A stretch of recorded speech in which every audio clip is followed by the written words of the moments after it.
Good morning. I should be live. Here is hoping. You guys can let me know if the audio is coming through.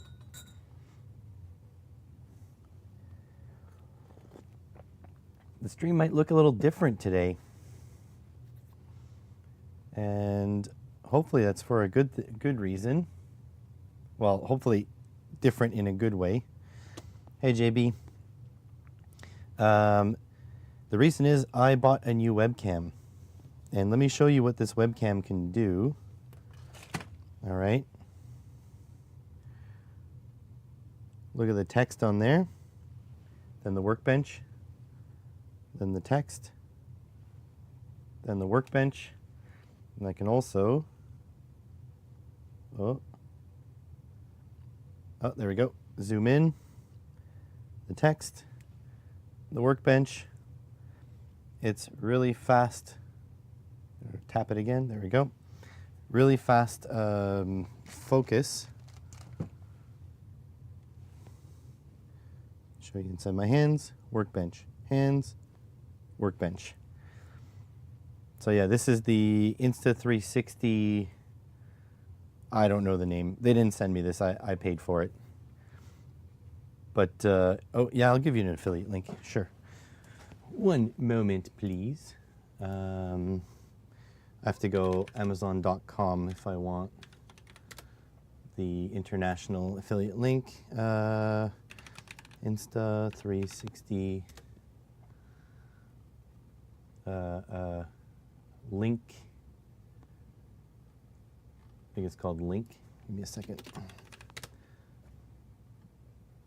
Yes, so Link 2 and Link 2C. The Link 2 is on an ARM. The Link 2C, get Link. 2C is the cheap one. Yes, my links do. I get affiliate money in Swedish dollars, and then when I get enough, I'll get a check, or I get a gift card. So it does work. That one should bring you to where you are. But like, look, for example, I got these, I bought these fishing lures, these massive ones, because I think it'll make for interesting videos in the summer. But if I want to show you the detail, it like knows immediately that it needs to be zoomed in. And there, out. Ended up on Amazon. Oh shit.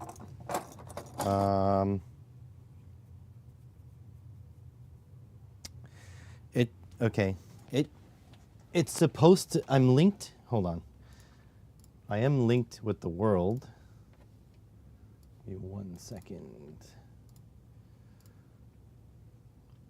It's supposed to be at least. Let's try this one. Insta360 link.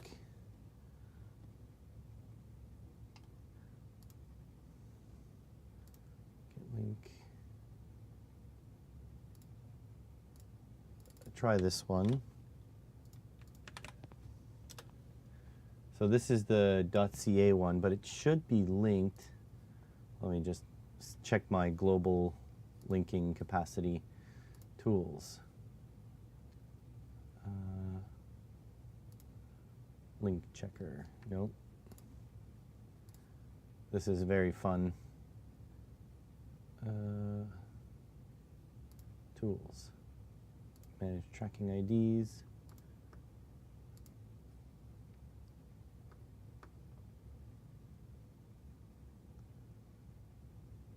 This one.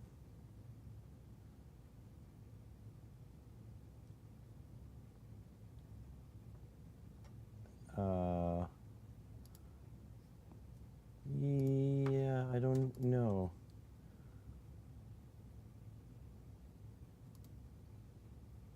Account settings. Ended up on .ca. Yeah, that one I knew.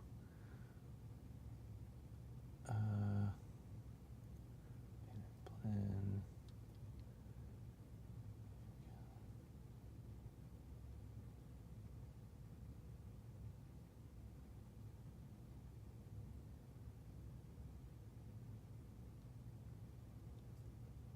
I don't remember, because there's a global thing that you join,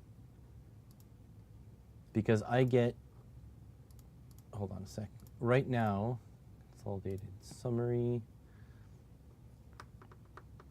Yeah, I get Canada, US, I have money from France, UK, Germany. Link more store IDs.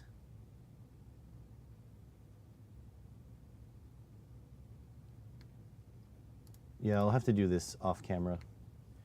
So yeah, I won't get that sweet affiliate income, but that's okay. It is what it is. The camera is nice. I think webcam tech has been crap for a long time, and the fact that this is quick focus, I'm pretty hyped about that. So anyways, a little bit of hobby stuff, get out of the way. The dollar store near my house, and I just want to show you the length of this, is huge. $5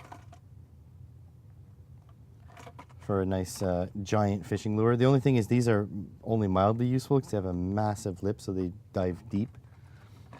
So that is more of just for fun. But these guys, they're from Ali, and this one I think is sinking. It's kind of heavy. So this looks like a northern pike, one of my favorite fish to fish. And the plan is to, from the riverbank, fish this lure, and you can catch decent sized fish. Here's another one. These are only a couple bucks, by the way. They're not that expensive. But if you go to a local fishing store, they are a fortune. So this one here has like a cloth in between to keep them swimming. Here, I don't know if you can see sort of the cloth in there. It's not a joint, it's like a cloth. 260.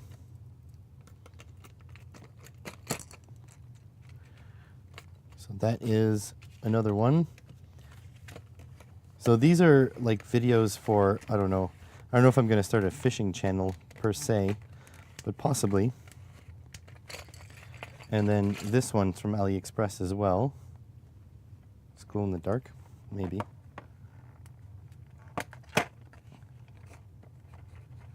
Might you? Well, so this one was, the camera was 200 Canadian. So kind of expensive, but at the same time, all cameras are expensive. And I was getting sick of the shit Logitech one. So look at this big bad boy. This one has the same kind of joints as this pike here. But you can see inside there's balls to rattle, and there's weights. So we'll see.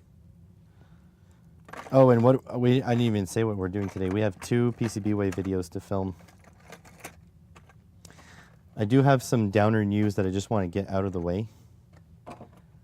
So I just want to say this and then move on. But essentially, I don't know if I actually mentioned it. I don't know. It's been a little whirlwind. The college is shutting down the automotive department completely. So you know how my program wasn't running this summer? Well, now no programs are running this summer. They are firing or laying off all of the full-time professors. All the contract professors like me don't need to be laid off because we don't have an active contract. So it's over. There's no more. So that is done. There's no more automotive teaching for me in the near future, probably in the distant future either. It's over. So yeah, that was lots of fun to find out.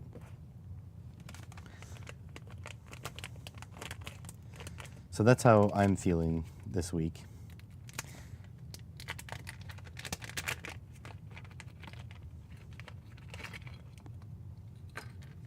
This is what we're doing today, by the way. Oh, so this is too dark. I need to make a ring light for this. But yeah, this is a RP. Where is my? Here it is. On the other hand, you can come over and fix your engines leaking like 1 deciliter of oil per month. Sure, fly me out.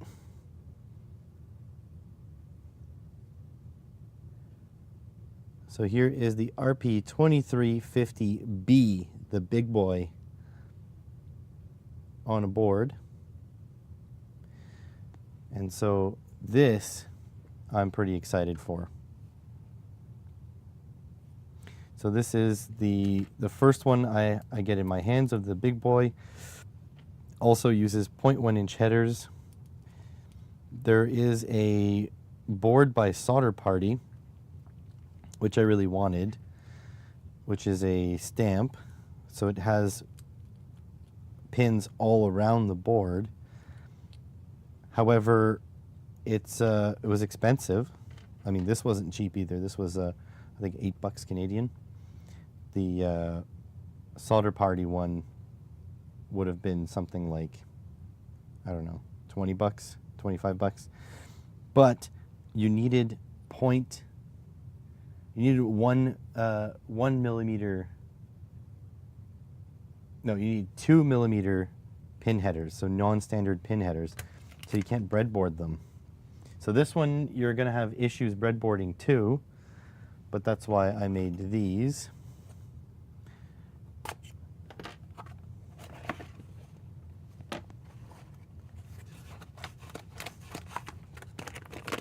These guys here. So I just didn't want to buy special pin headers just for that. You know, like maybe that's not very kind to not use another maker's product. But here we go. So here are the boards I made.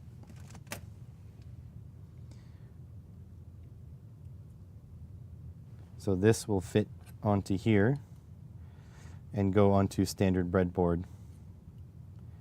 And I've designed them to go like this and like this. And then you'll have 2 breadboards side by side. DL is deciliter. It's 1/10 of a liter, so 100 milliliters. The Swedes use that nomenclature. So yeah, essentially this will take any double row like this. So the Arduino Mega Embedded also has them, although the Mega Embedded has way more, and it converts it to single inline so you can put it in a breadboard. They sell oil by the liter here too, but not really. Here it's, because of American influence, we sell, but the bottles of oil are actually 1 quart. Here's the paperwork on that. So it's like 946 milliliters or something, which equals to 1 quart. So how many have I got? I'm supposed to get 10. 2, 3, 4, 5, 6, 7, 8, 9, 10, 11. 11 PCBs.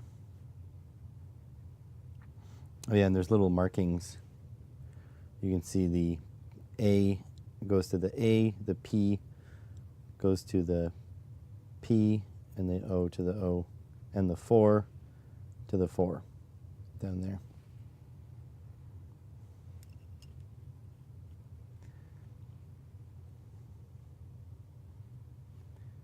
So yeah, that's going to be that. I also have to finish a piece to camera for the lithium battery video, because I bought a second lithium battery. I really wish I would have known about my layoff before that, but it is what it is. We're just going to enjoy summer as we go.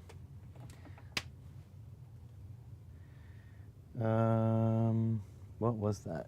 That fell. Oh, that's a cap for the battery.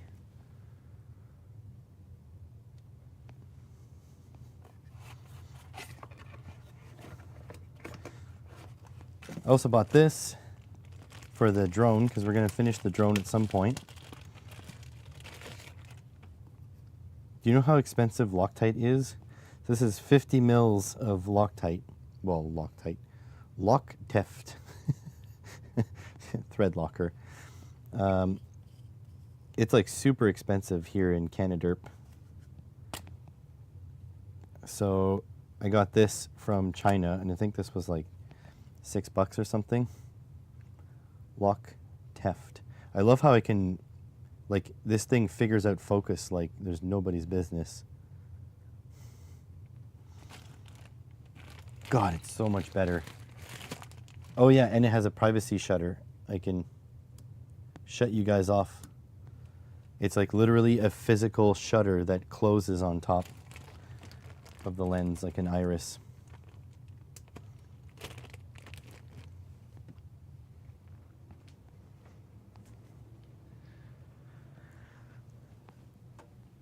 So yeah, this is my cheap Loctite. What is this? Oh, parts. God, I have so many videos on the go. So yeah, that's what we're doing today. Pieces to camera. We're going to be doing filming so I can do editing, so I can get videos out and hopefully get sponsors interested in the channel so I can supplement my income. We have 2 PCBWay videos to film. We have this one, and we have the servo one. I don't know where my servo board is now. Oh, here. So we have this one as well. So we've got those 2 to do, and the piece to camera for the battery. And we're going to try to do it without getting depressed this time and just quitting the stream. Is it too bright? Should I drop the brightness on the camera? Is this, like, am I too white? I mean, I'm pretty white, but I'm actually impressed by the detail that this camera captures. So I feel like everything's always in focus, which is nice. Also, so we've got MT here. We're missing Franco. Where's Franco?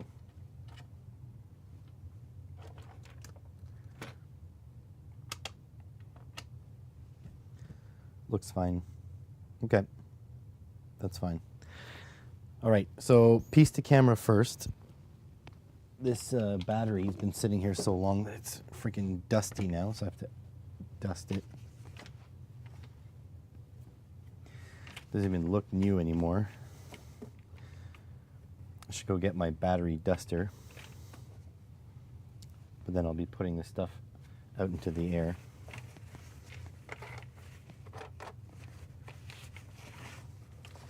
I also have, so I have a second one of these batteries to do also, but I have to do that off camera because the charging takes so damn long. Missed the last 2 lives, but I've caught all the posted videos on the main, yeah. I mean, views are down, very down. But that's because of I haven't been making interesting content for a while. Okay, this is like staticky. So it's just all the dust that's coming off of it is just sticking back on it. All right, let's just put this here. Need to get my camera all set up. Is the SD card in? It is. It's I don't know what's on and what's off. That's off. That's on. Yeah, that's off. There we go. Put a new battery in. Look, you can read the text on the battery now if you want.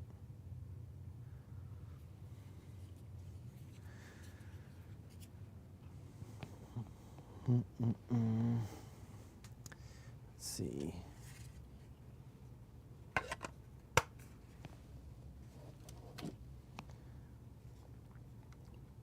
Oh, I unplugged the wrong thing.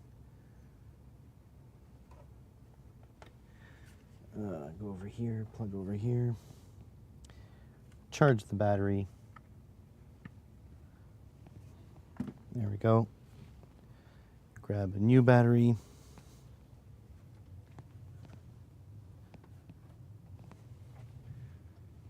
God, I gotta clean this space. I've got taxes to do too, so it's not like I even want to clean up in here. Am I an idiot? Possibly.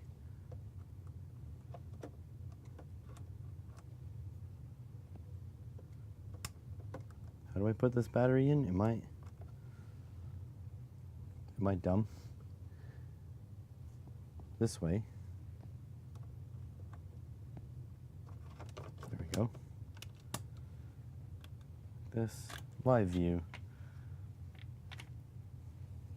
Zoom out. I am zoomed out as I can possibly get.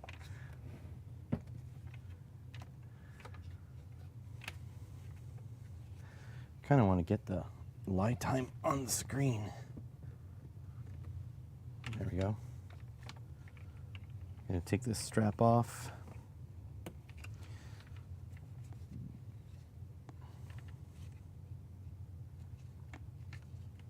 I made some notes, some notable notes. So, you guys can actually read this now. So we got 105.684 amp hours in 3 hours and 31 minutes. That is 1,336 watt hours. So if we compare here, it's supposed to be 1280 watt hours. We got 1336. It's supposed to be 100 amp hours. We got 105, which is nice. Hey, Franco. We were just talking about how you weren't here. Let's see. Oh, look, Franco, look. Focus, focus, focus, focus. Oh, it's all good. You don't have to be late. You don't have to be sorry about being late. Low voltage cutoff around 9.45 volts on the BMS. So that's pretty low, but that was while pulling a load at 30 amps. So there's something to be said about that. For sure. Can we focus up there? We can. So that's 2.3625 volts per cell, but that is below the 2.5 volts per cell that's like safe. So essentially you want to cut it off yourself. You don't want to run this down all the way until the BMS shuts down. Although with a smaller load it might be fine. Hard to say.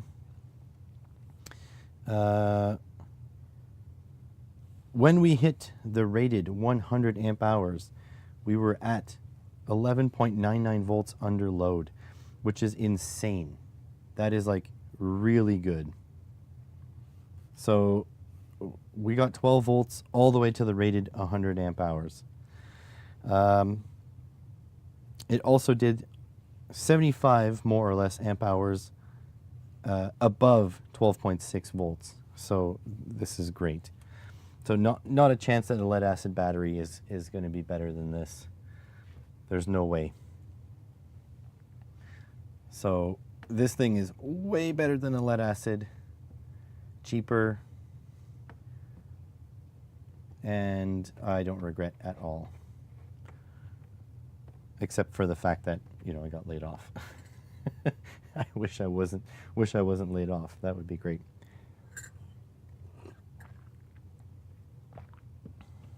After you nap and you got a cup of tea. Oh yeah, I forgot. Look at the cool thing you can do with the webcam. Give that a double tap, it zooms in. Double tap, zooms out. All right, so I'm gonna get my microphones ready.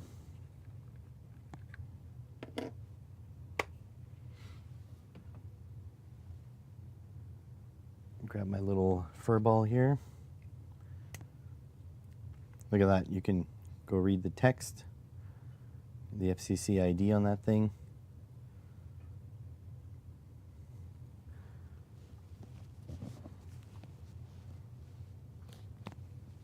So yeah, I did spend a lot for the webcam, but I think it's worth it.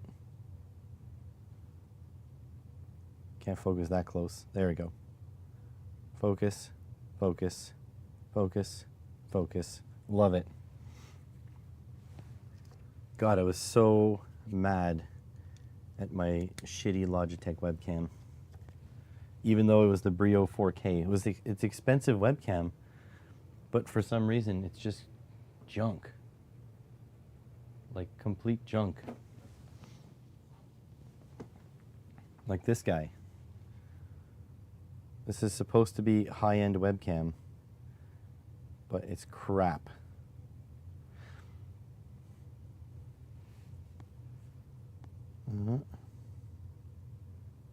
There we go, you can read that. Complete crap. So this is going to go into the other room when I fix the... It did, yeah, it did. But this one seems fine. Plus, the sensor is much bigger on this camera. So it performs a lot better. It's like I'm still going to use my Logitech webcams, but it'll be for other stuff. What do I have here? Oh, piece of wire. Okay. I'll be glad to get this video done filming because the whole goal of this, and I'm going to film the other one of these, is to get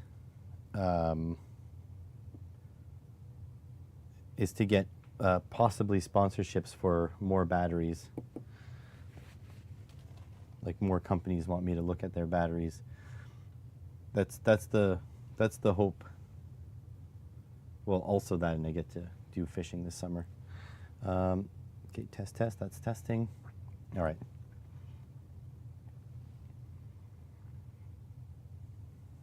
All right, I got some numbers for you. So first of all, we got 105.684 amp hours out of this thing. So more than the rated 100 amp hours, which is nice because these things will lose capacity over time. I mean, very slowly, but over time. And so we can have a little bit of degradation and still hit our rated 100 amp hours. And that is 1,336.68 watt hours, which is great. It's only rated for 1280. It took at 30 amp load, it took 3 hours and 31 minutes and 11 seconds, which was good because this is kind of like my use case. About 30 amps is about what I'm going to be drawing. It won't be continuous though, so this is a worst case scenario. So essentially you have 3.5 hours of use at full pop, which is nice. Not so nice is the low voltage cutoff. Mind you, it was...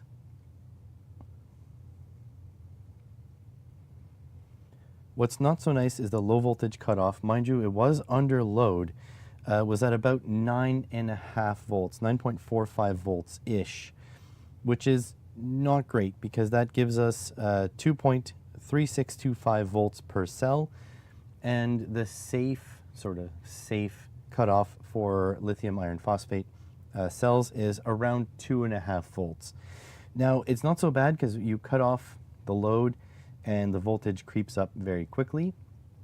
So that's not that big of a deal, but I wouldn't want to run this all the way down to nothing. And that's a great part about lithium batteries. They have such good capacity that typically you won't run them all the way down. It could happen, but it's not as common as, you know, a lead acid battery. Another cool thing is when we hit the rated 100 amp hours, the voltage of this thing, even under load, was 11.99 volts. So there's no way a 100 amp hour lead acid battery, it would probably be down, you know, below 11 volts before it even reaches the 100 amp hours. So that was really good to see.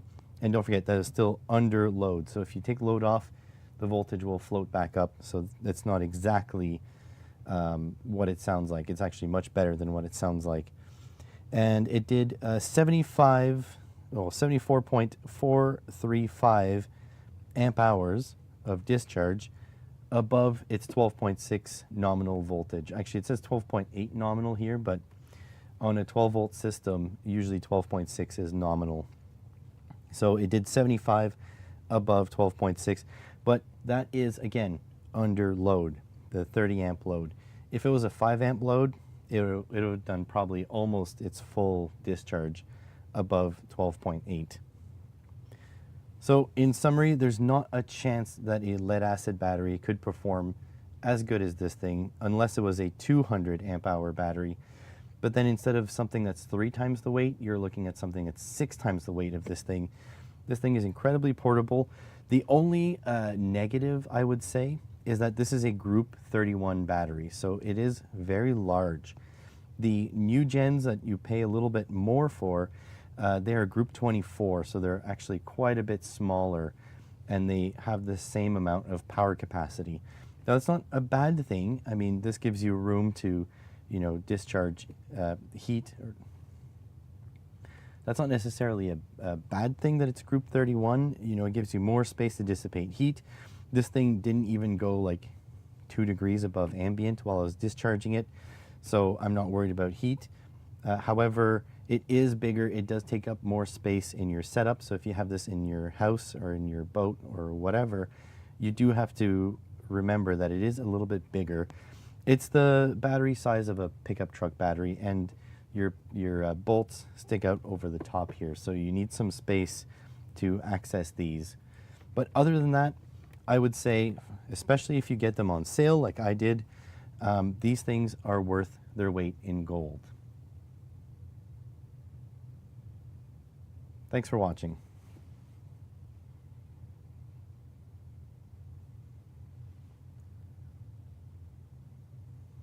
There we go. I think that worked out just fine. So now this guy can go back into circulation.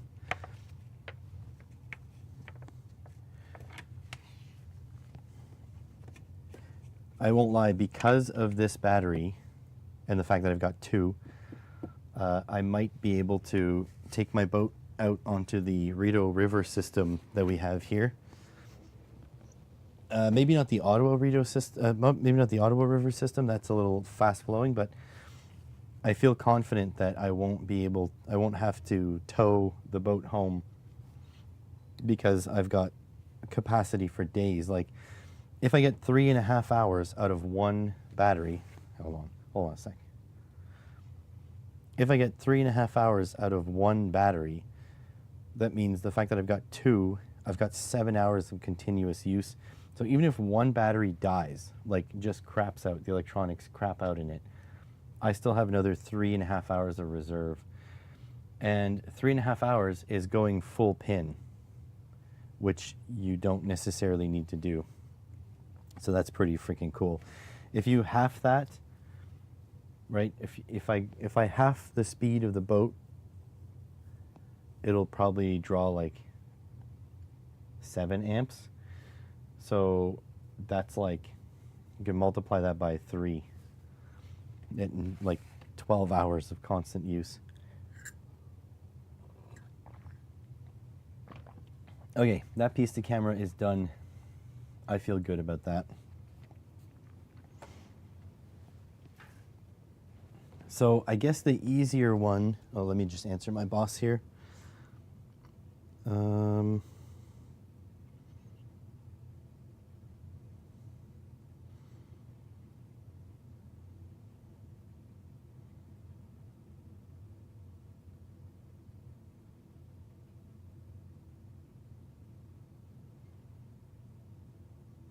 Give me a second.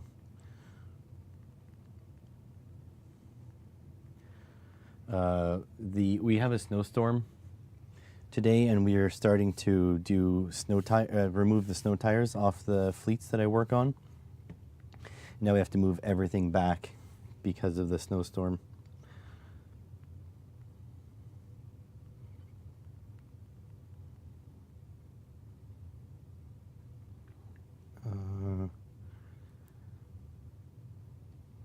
So my boss is like floundering.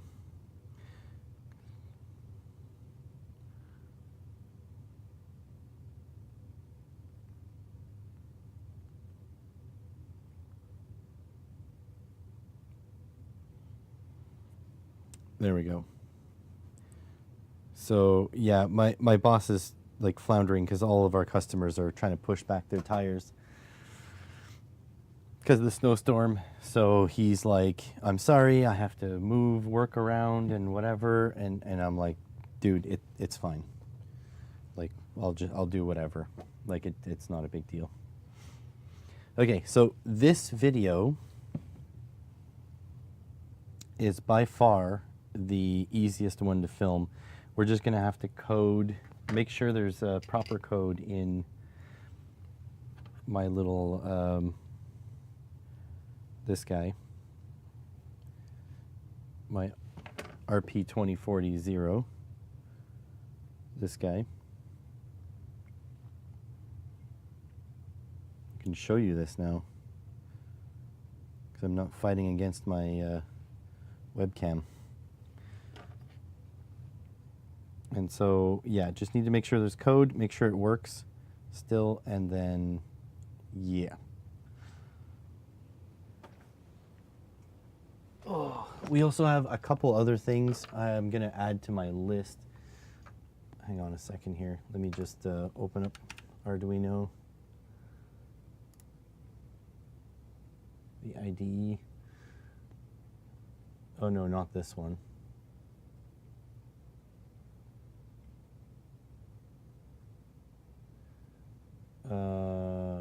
Not now. Sure, install all. Screen. Oh, whoops. I was on the wrong thing.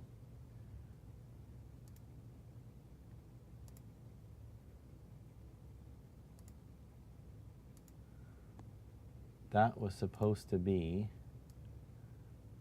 like this. There we go. Just installing new libraries, apparently.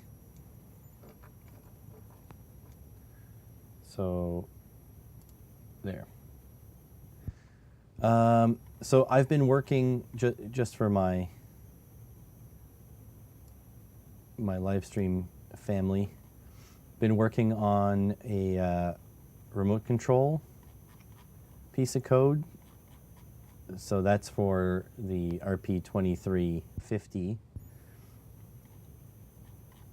So working on that, pretty happy about that. I talked about it on the podcast. But yeah, working on this very slowly. I've got a bunch of code setting everything up. Go back to the webcam because I need to open something. Open servo tester, tester 1, open.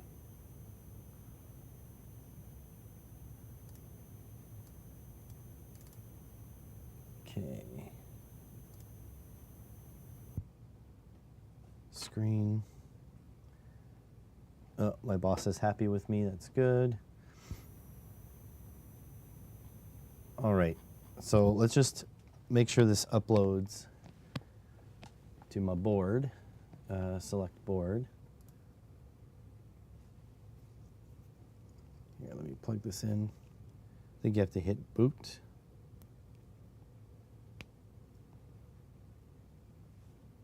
Think that worked? RP2040. And this is, what's it called again? 0.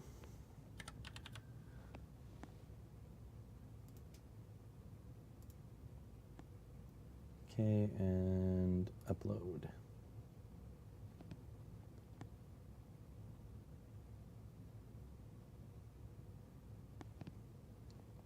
Feels like it takes so long to compile code.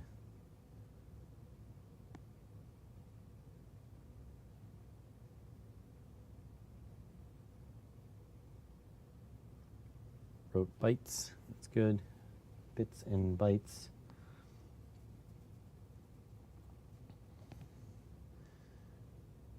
Done. Okay, let's just bring this back. Make sure it still works. Probably should charge my mics too, since we're going to be a little bit here before we film. Put that guy back in there. Can turn off the live view on here too. Oh. How many lights? Oh, you guys can't see. Oh shit. Where's my mouse? There. Bing. So how many lights on this? Don't know. Gonna plug it in anyways. Plug it in now. Funk Soul Brothers, right about now. Make sure it doesn't run out of battery. Okay, I need here, let me zoom you in a bit. Here, this should be a 5-volt servo. That should work just fine.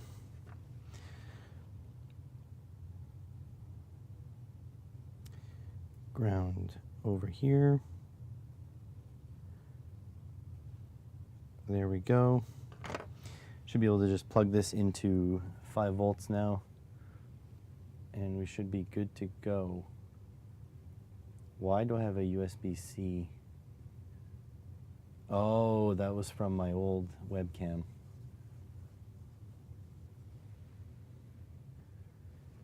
You know what I don't have easily set up here is USBs.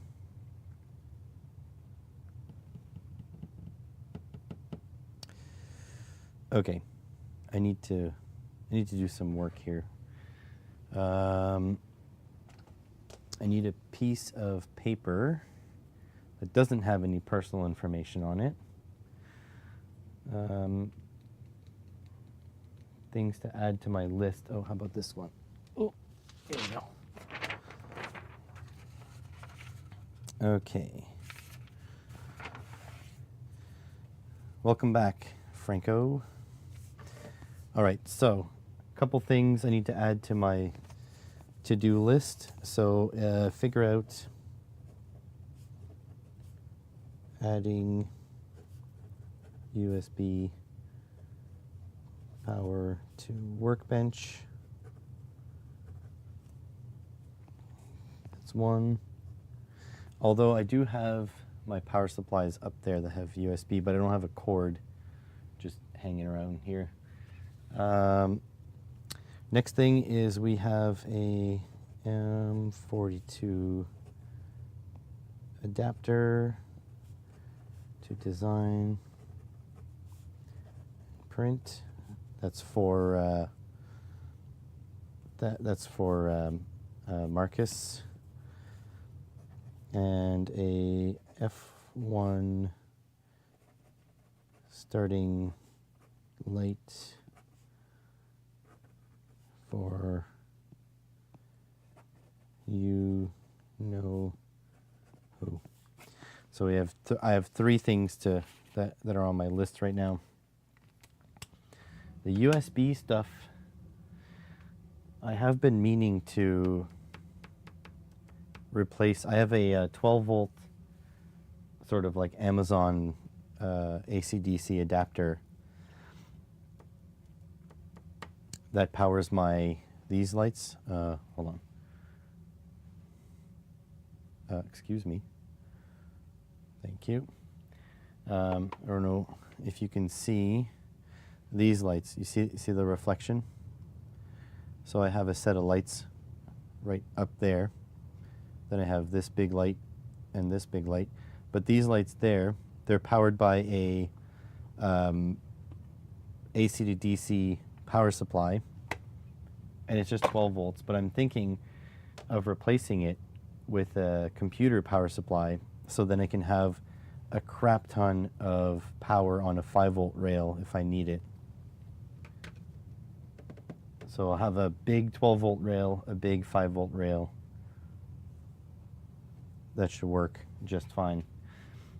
But I don't want to buy a brand new one, because that kind of doesn't make sense. Oh, I forgot, we have this too. This is a Canadian. In fact, he is from Ottawa. You can get the instructions right there. I reached out and I wanted to save shipping on this. This is a CAN bus thing, so you can read data from your car via CAN bus. Is it not focusing? Oh, there.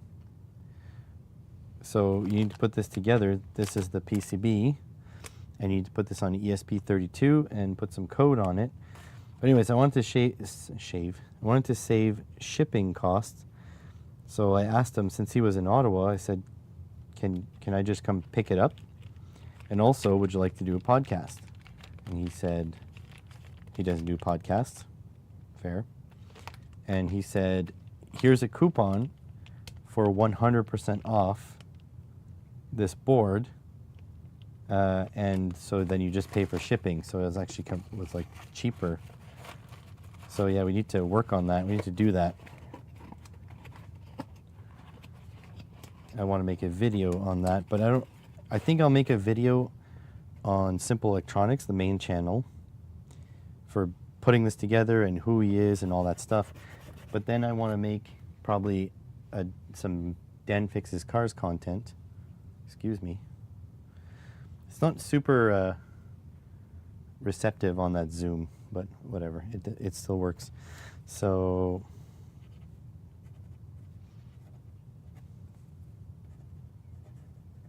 okay, I'm gonna put that on the to-do list. Excellent.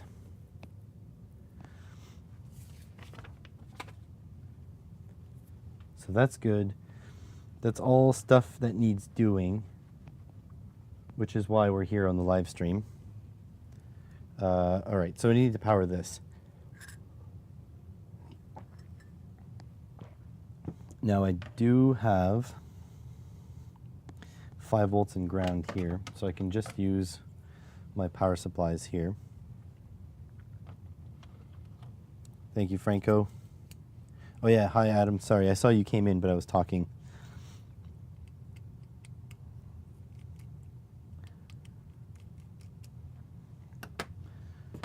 So let's plug her in. What do I got? These are pretty crap leads, but let's see if it'll work for us. Go VSET 5, enter.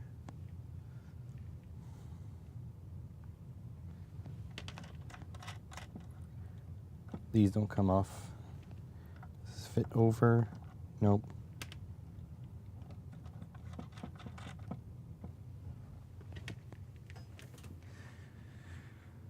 Oh dear. Oh dearie me. How do I do this?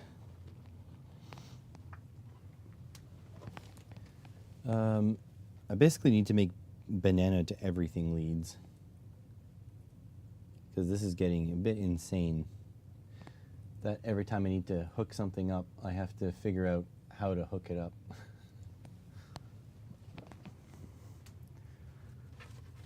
Let's go make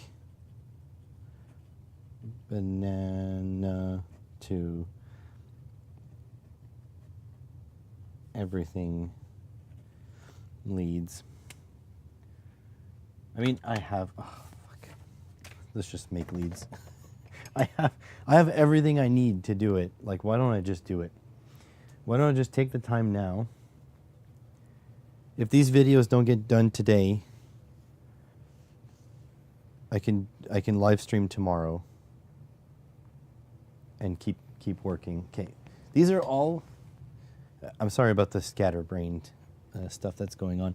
So these are all frustrations that I typically deal with off camera,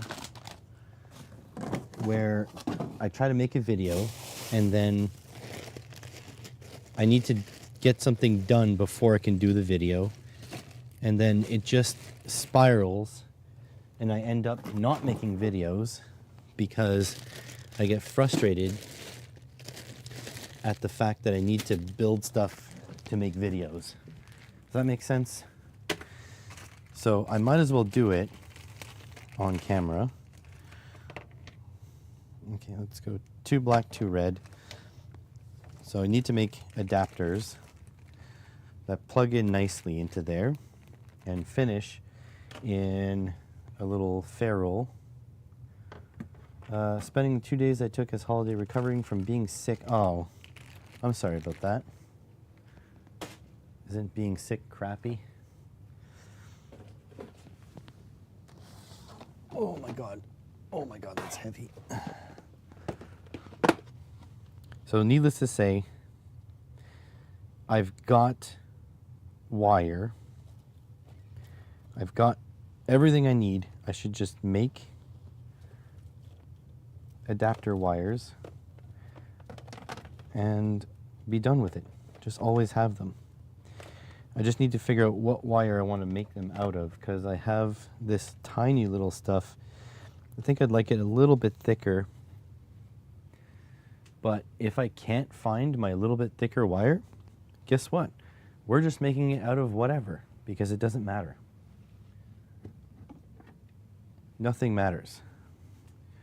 What is this? This is wire. Silicone rubber cable, yes, very good. 22 gauge. This is much thinner. So I think I'm happy with 22 gauge wire. So that's black. Oh, what's this? I have wire everywhere. This is also black. This is 18 gauge. I think I'd rather 18 gauge. So if we can find red 18 gauge, we are making cable. Might have some in here. What's this? 16 gauge.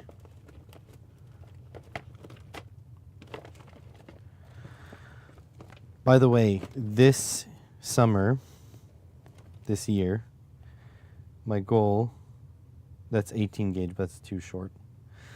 My goal is to embark in projects that do not require me to buy anything. Like I want to do 1-day challenges. I've got a project. I have the use of everything that I have in stock here, but only what I have in stock to get whatever the project is accomplished. And I haven't decided, what decides the project. It might be community voting on live stream or something. It might be, people suggest and then people vote on live stream, but essentially I'd have 1 day to do it using only what I have here. This is 18 gauge. We're in business.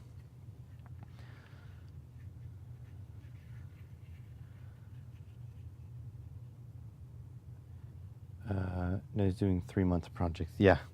So, yeah, the goal is do things do stuff with the things I have in stock. Do a 1-day challenge on the live stream. Possibly edit up the footage. But the goal is to do stuff, and then if I had fun doing stuff, or if I liked the stuff I made or whatever, then we can refine the project in the long term. We can order the correct parts to make it better. But the goal is I have so much stuff here. We're going to make stuff, and we're going to make videos. Because God knows I won't be working. Yeah, no, I agree. It would be keep streaming until it's done. So yes, like Adam Savage's one-day builds, except his one-day builds weren't necessarily one day. Which one is this?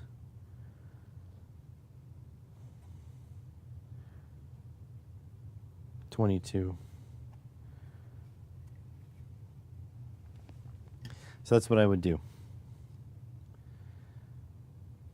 I would stream until it's done. And like, honestly, I have so much stuff in stock. I just have to make sure I have enough building stuff. Like I have like my hot glue and all that stuff. But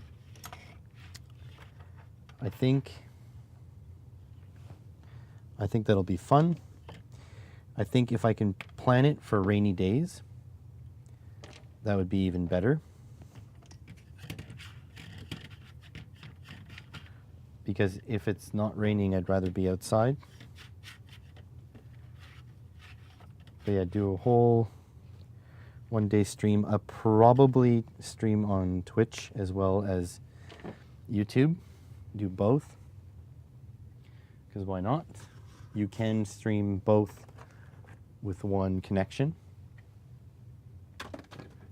I'm like, I'm here anyways, right? You might as well.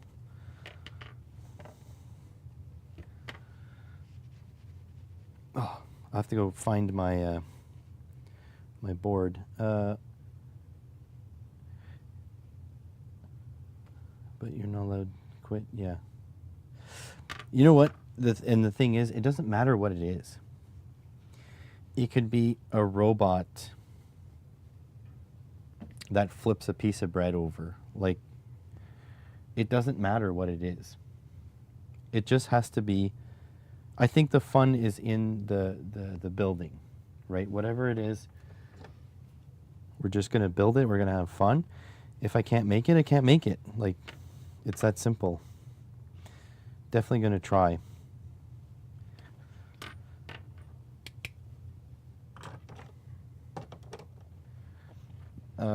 Okay, I'm going to turn on my iron so it gets hot. I'm going to go get, I have a piece of pallet board that I drilled holes into that I can use to hold my terminals.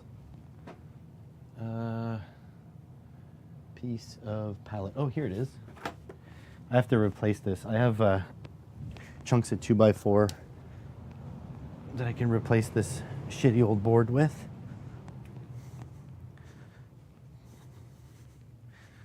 There we go. Piece of pallet wood. Zoom you in. There we go. Not as responsive on the touch, but that's not that big of a deal. But yeah, it can be absolutely stupid ideas. It's fine. The point is not that. The point is just to have fun.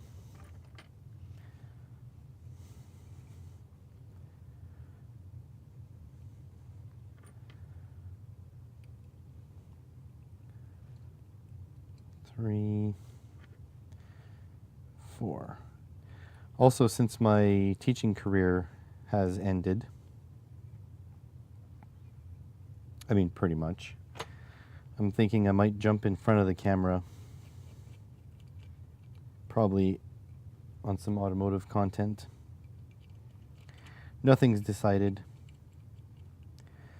but it is much easier to teach automotive content or to make automotive content if I'm in front of the camera. And honestly, if YouTube doesn't work, I don't know what's left for me. I cannot be a professional mechanic for the rest of my life. My body's already broken.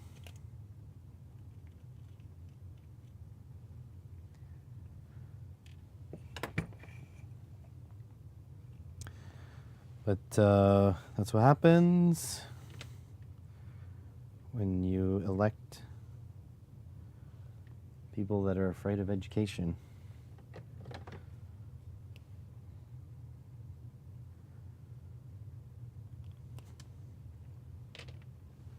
You know?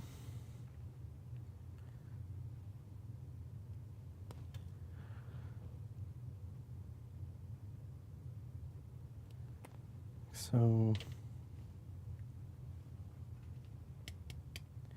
yep, possibly face reveal. We'll see. Nothing's for sure.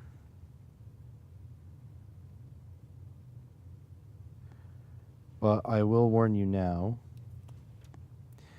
I do have a face for radio.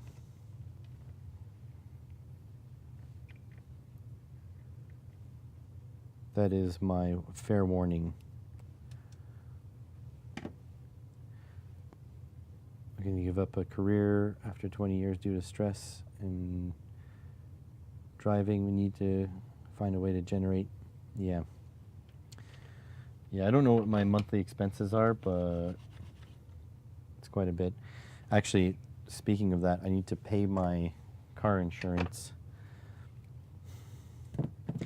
I was in a better place in life when I decided to start paying my insurance all in one shot. Like you get, I don't know how it works in the UK, but here in Canada, you can pay per month, but you get an extra fee. I guess it's to like float your, essentially it's, I guess it's to float your, you know, like finance your payments. So I decided to pay it all in one shot, which is fine. That was nice.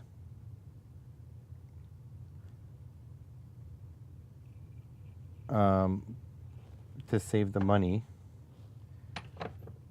But now it kind of stings to have to pay it all in one shot. Like I know in the long run it's fine. It's better because I pay less overall. You get a small discount. But this month is the renewal. It's also tax season. And since you don't pay taxes as you go on YouTube, you pay it all at the end of the month or at the end of the year. That's going to sting.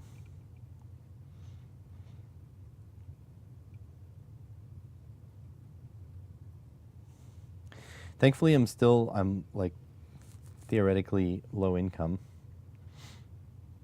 So I'm in the lowest tax bracket. I've been hoping for that to change, but not anytime soon. Sure seems that way.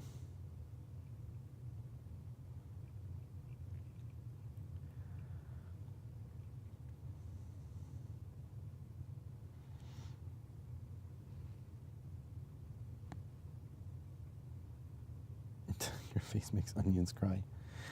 Why are we so hard on ourselves, you know? It's kind of a thing.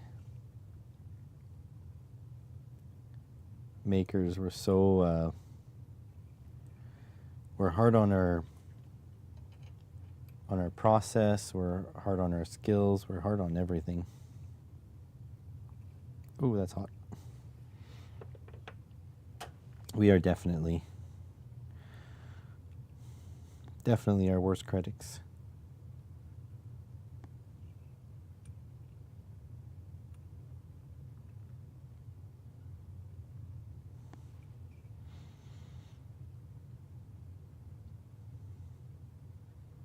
So yeah, I hate the fact that I might be monetizing all my hobbies, but pretty sure I'm gonna start a fishing channel.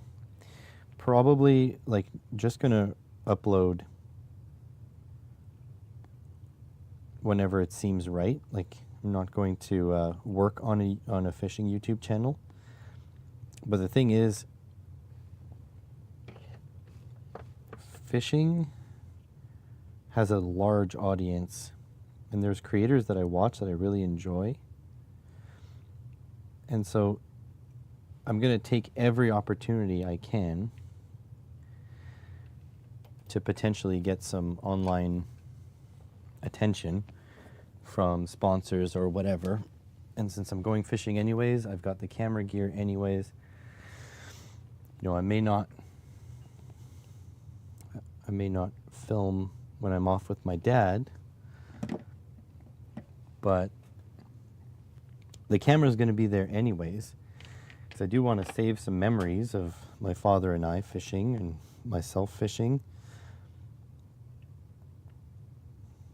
So the camera's going to be there anyways. If I can, like those large lures, for example, one of my video ideas is to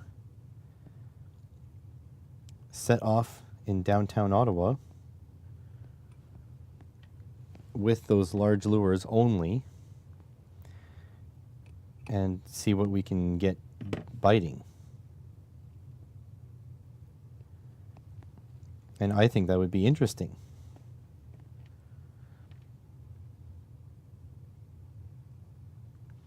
I think people would watch that. And if I get, you know, I get 10,000 views over the course of the next couple of years,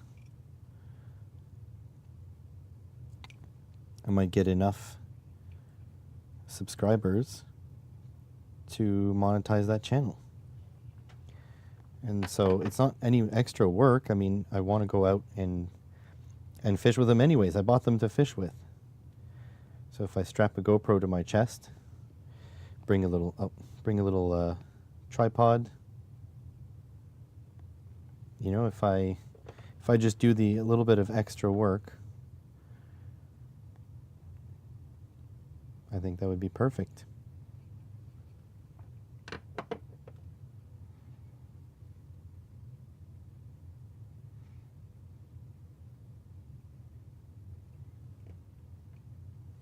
There we go. That's all done. All soldered.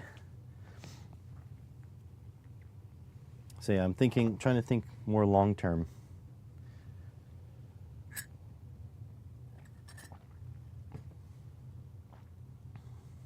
Might think of alternative platforms too. Cross-posting my stuff onto Kick or whatever. I mean, I'm pretty much against Kick's business model, but you got to do what you got to do. If I can, you know, if I can get YouTube is probably around $200 a month in income. If Kick brings another 200, that doubles my AdSense. That's a big deal, doubling AdSense. Anyways, I'm just thinking out loud here because you guys are my best audience, the live stream audience.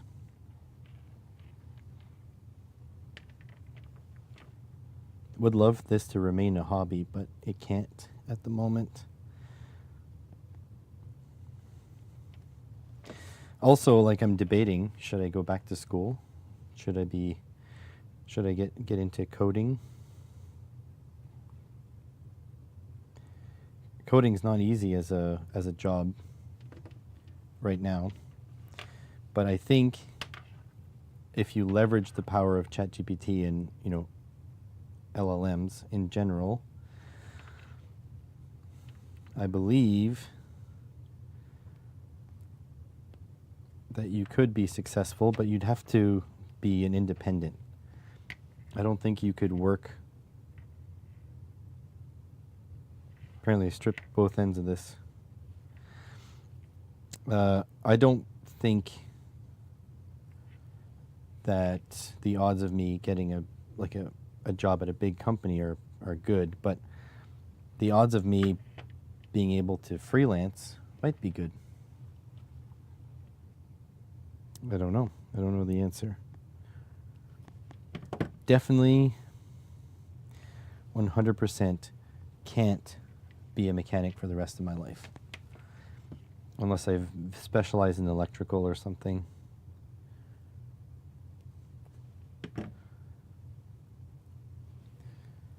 But specializing in electrical, that's like the shit part that you don't make money for. Everyone needs their car diagnosed, but nobody's willing to pay for it. That's another story in and of itself. People are just thrilled, literally thrilled, to throw money and replace parts before knowing what it needs. And then they get all pissy that it wasn't diagnosed properly. But it's like, of course it wasn't diagnosed properly. You didn't want to pay for diagnostics. Some people's children, huh? But that is our life as a mechanic.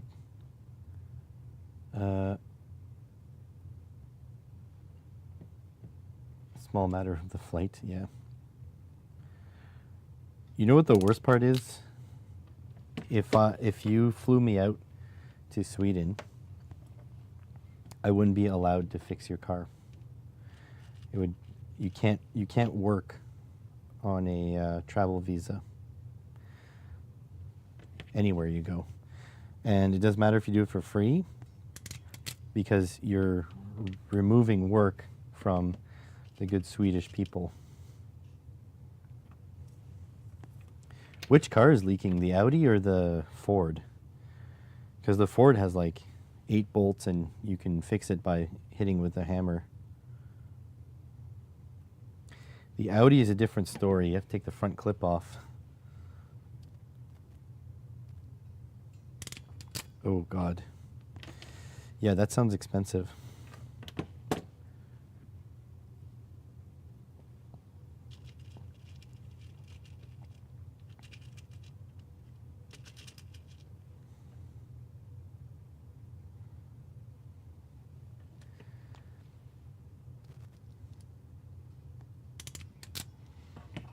All right.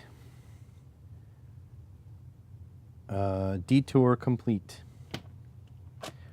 Well, Franco, that would work. Like, that would be true if I was looking for work. But if I'm just going there to fix someone's car, I don't need to be qualified. I'm already hired, right? Like, Johnny would already pay me to do the work. Like, it's not like I'd have to go through an interview. All right, let's take these two like that. Hang these guys up for future use.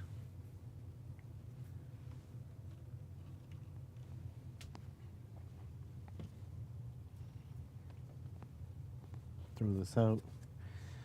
Throw this out. But you're right. If I wanted to work as a professional, then for sure they wouldn't hire me. Depends, though. It depends which country. Because, like, if it's Germany, then no. 100% they wouldn't hire me until I took some sort of exam. Right? But there are some countries that don't really have a licensing system, like the States, for example. Like, I can go, there's most of the United States don't have a qualification for being a mechanic, so you can waltz off the street and work professionally with no skills.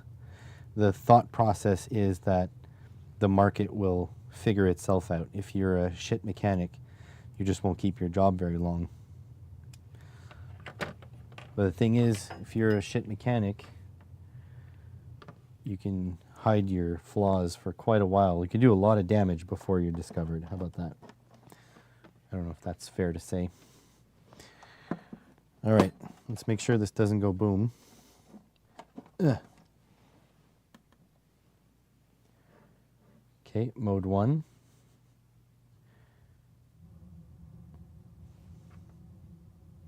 Oh, I got it backwards.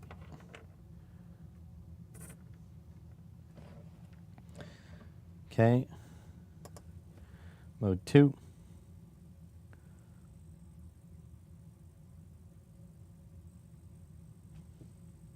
Mode 3.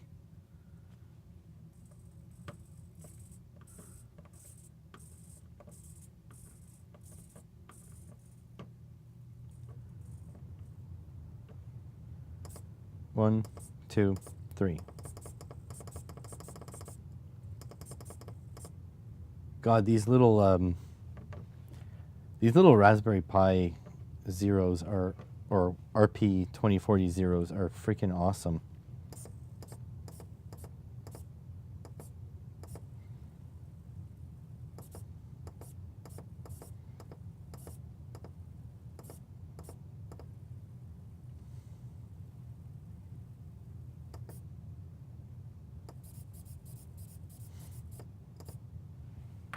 There we go.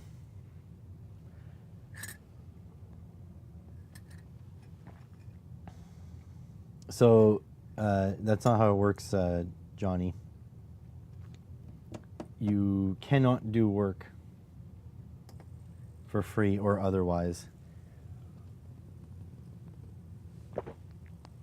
while on a tourist visa. In most places. I don't know if Sweden's like that. But I watch a lot of those border security shows, the reality shows. And that's totally how it works. You cannot... Oh, you guys can see how nasty my mug is. Look at the excruciating detail. Yeah, you cannot do work while on a tourist visa, whether it be free or not. Ugh. Can make it strip gears.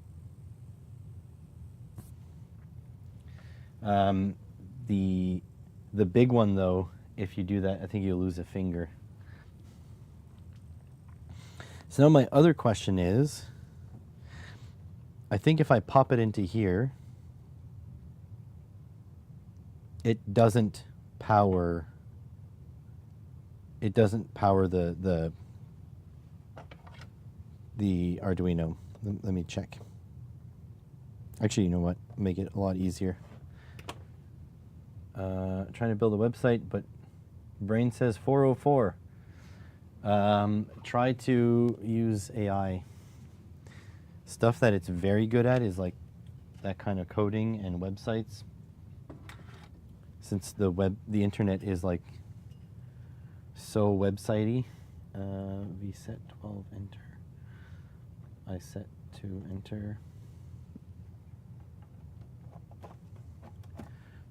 Since the internet is all websites, that is something that ChatGPT can crawl with impunity. Hopefully I didn't get my labels wrong, by the way, or else this thing is going up in smoke.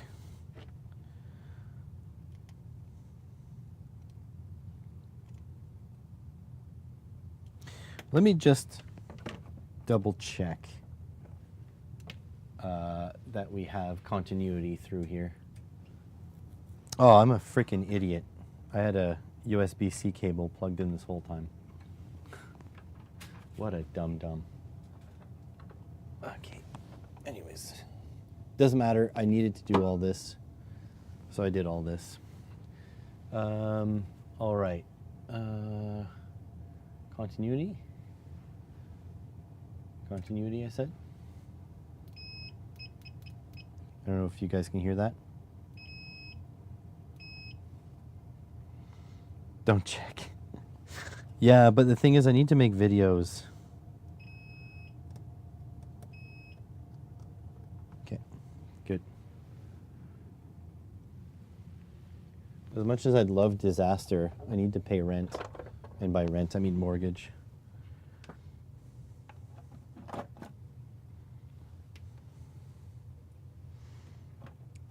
I have to be quite a bit smarter with my purchases now too, dang damn it, which is why I want to do projects with only what I've got in stock. Oop. That made an arc. I don't know if you guys saw that on camera. I do have capacitors though, so kind of makes sense.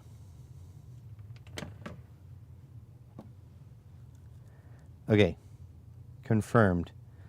It does not power this.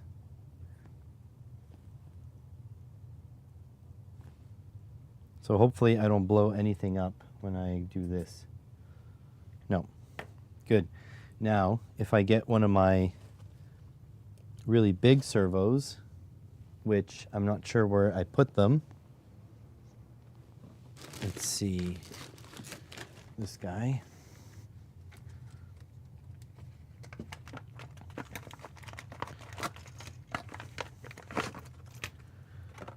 This is the servo that I do believe will destroy your hands.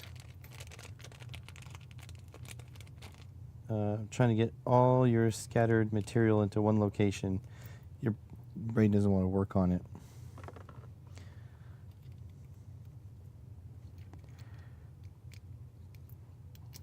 This is a scary prospect, just so you know.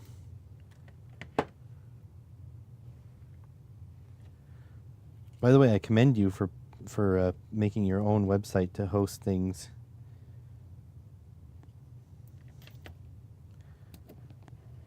I wish I had that kind of gumption. Problem is, like, I have a website too. It's a lot of friggin' work. And honestly, right now, I feel like all my years of teaching have been a waste of effort, so I don't necessarily feel like putting effort into things, but I know I should. All right, ground is this way.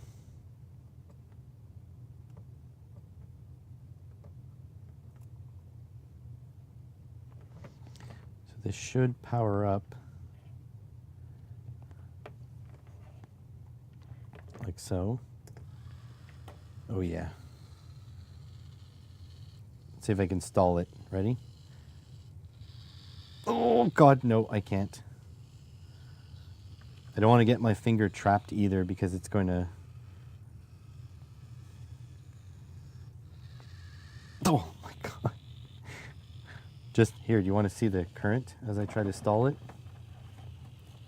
So there's the current there.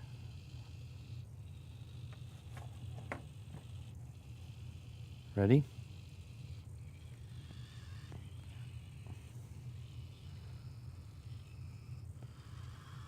Oh.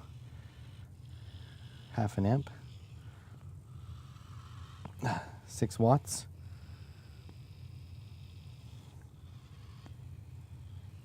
This is crazy. What if I put it centered? Oh! Here, let me flip this around.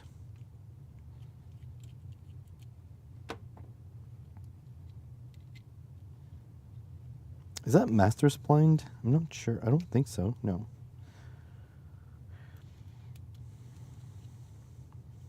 So in principle, the holding torque should be the same. So let's see. Oh, oh my God. You cannot move that.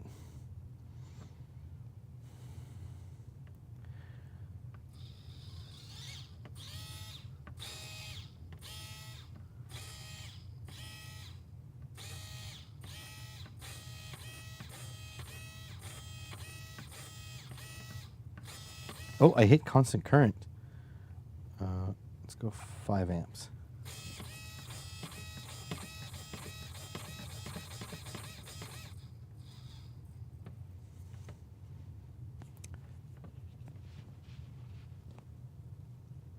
Oh my God. I cannot do it. That is ridiculous.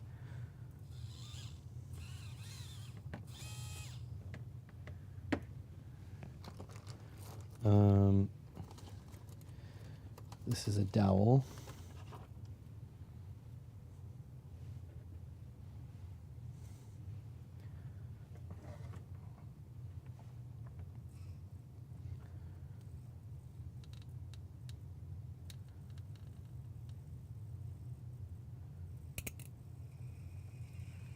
Snap the dowel.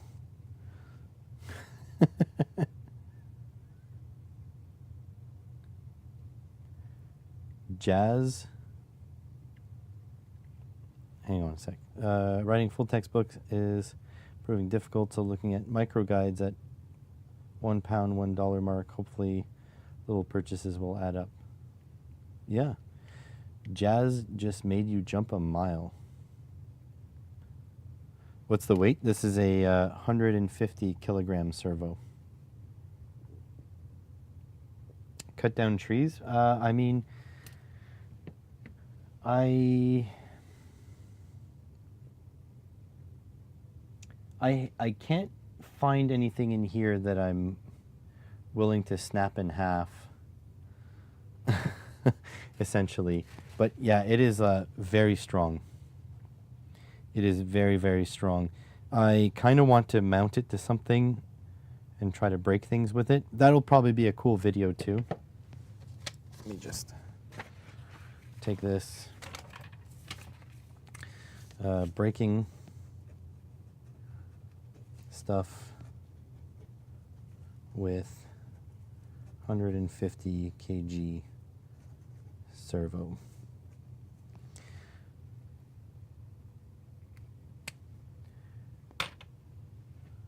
So yeah, 150 kg. This is for my trolling motor project, which I'm definitely going to do. So essentially it's got to have enough torque to move the trolling motor. But what's nice is that it's also 12 volts. So my boat will run on 12 volts. This will run on 12 volts. Tiggity boo. Everything's good, right? But yeah, this will, it'll point my trolling motor. The only one who can understand. Yeah, maybe. Okay, so since that's done, I'm just going to go refill my coffee, and I'll go to the washroom at the same time. So I will mute my mic. I will be right back.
Okay, get this.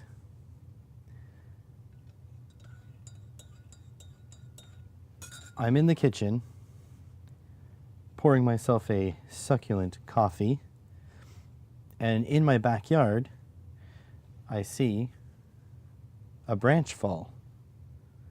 And I was like, okay, well, we've had a snowstorm, so I guess that's not too surprising, right?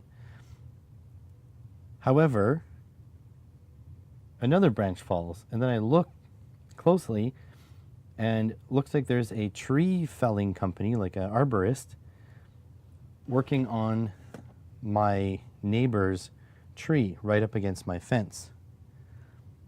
But the branches are falling in my yard, like all the way in the back. I have a very, very narrow, like very narrow yard, but it's quite deep.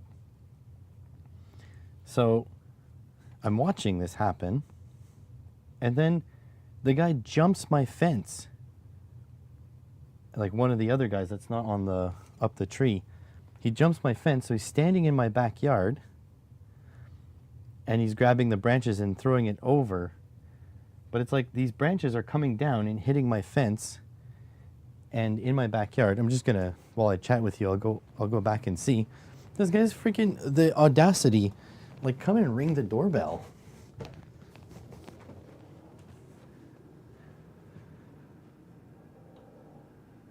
So far, there's a pile of branches there. The guy's still up in a tree.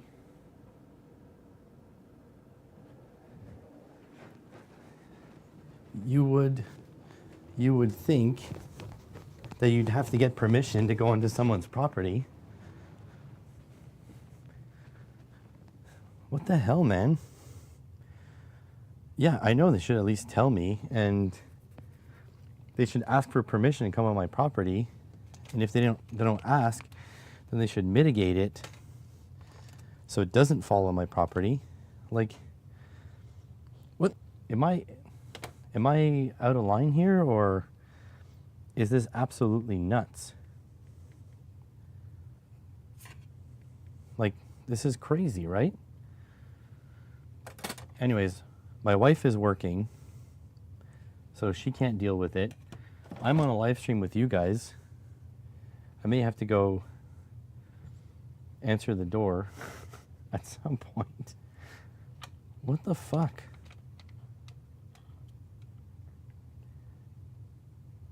I mean, I feel like telling them off, but also just don't feel like dealing with it. Like, holy crap. Let me go look again, because when I just went up to check, he's no longer in my yard. So he climbed the fence again. But the thing is, if he damages my fence, I don't have any money to replace it. And the other issue is, if the fence gets damaged, here, let me explain this. So my property is, looking for something I can write on. Okay, so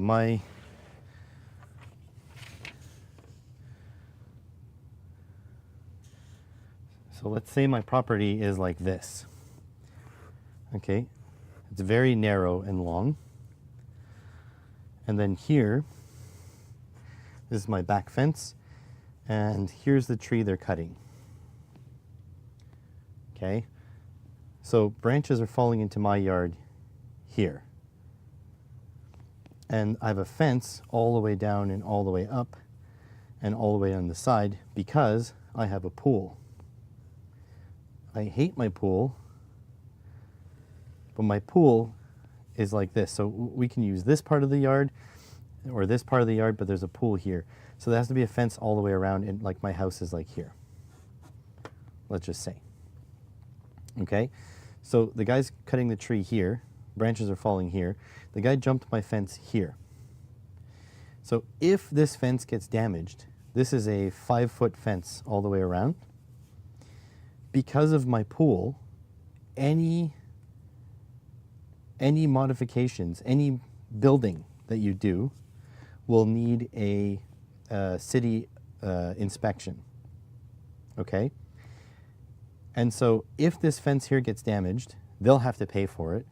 But if they replace this section, I will not be able to accept that. Like, this is not acceptable to just replace this section, because the new bylaws, since the fence was built in the early 80s, now require, I think it's a 6 or a 7 foot fence around a pool.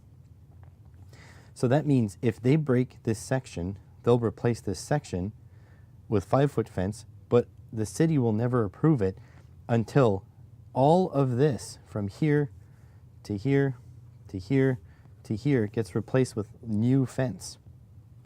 And this is going to be, and I've got hedges all the way up to about here and all the way across here. That's all hedges. Stand under the tree. If anything hits you, your money woes are covered. Yeah, no.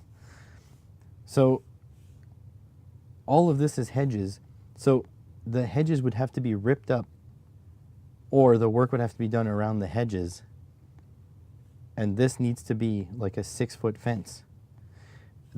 It's tens of thousands of dollars to do that. And so, yeah, they'll fix this part, but not all this. No, that's not how it works, Adam. They'll only, the reasonable cause is that they're going to fix the part that's broken. It's up to me to bring all this back up to code, but that will trigger a code inspection. I don't have tens of thousands of dollars. I'm going to go check again. But the thing is, I don't want him climbing the fence. I also don't want him to walk through the house in his friggin' snowy boots. Like,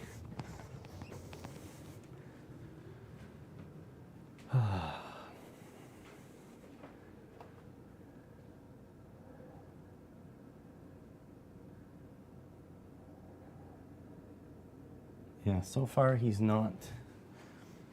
they're not on my property anymore, but there's a pile of branches there.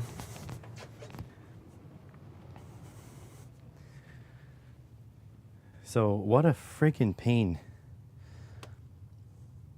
Benches and hedges, just hedges.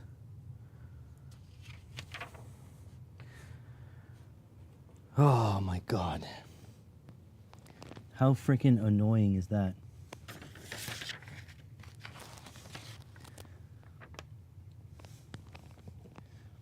Can I just get a break? I just want a break. God damn it. Oh, cigarette joke. Interesting. Never was into cigarettes. Okay, so how do I structure... Oh yeah, I should find my actual servo tester and demo it as well, because I do want to put an affiliate link in the description, because people will ask where to get it, and I might as well make a couple cents off of a purchase, but they're very inexpensive. Oh, here's another servo. So I have a couple servos we can demo.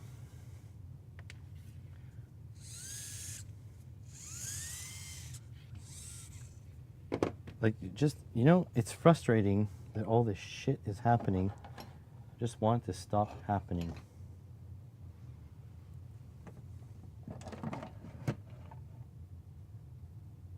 Just want a break. Oh, split rail power supplies, that's another thing.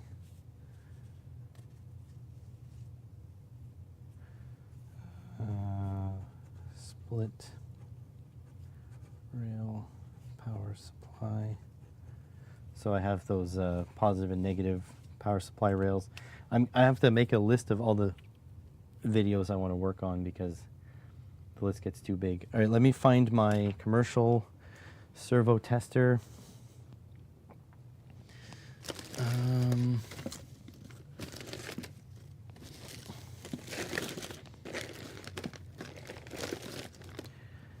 Hopefully I put away my servo tester in the correct spot, because if not, this is going to be trying to find a needle in a haystack.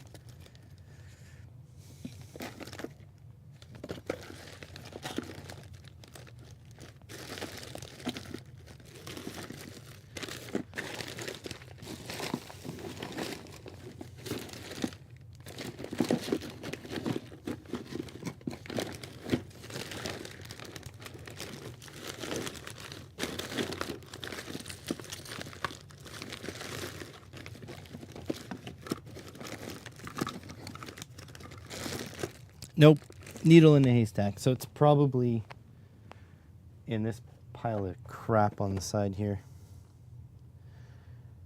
One in front of me. No, that's mine.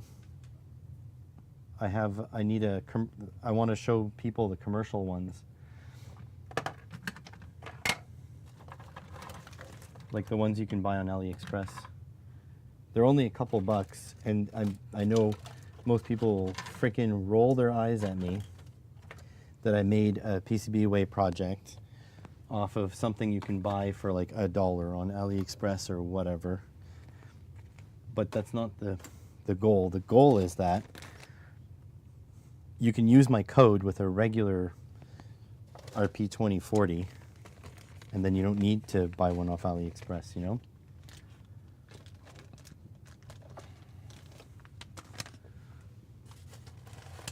So I have a commercial one somewhere. Look, another fishing lure. So I want to find that and I want to show it off.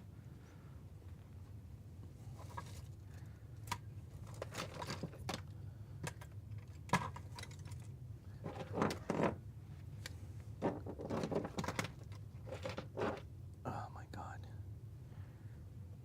Voron corner thinger. The chase is better than the catch. Of what? I'm not understanding your, I'm not taking your meaning. Are you saying it's fun to look for my stuff and then not find it? Because I would disagree with you. Whatever, goes in there, go in there.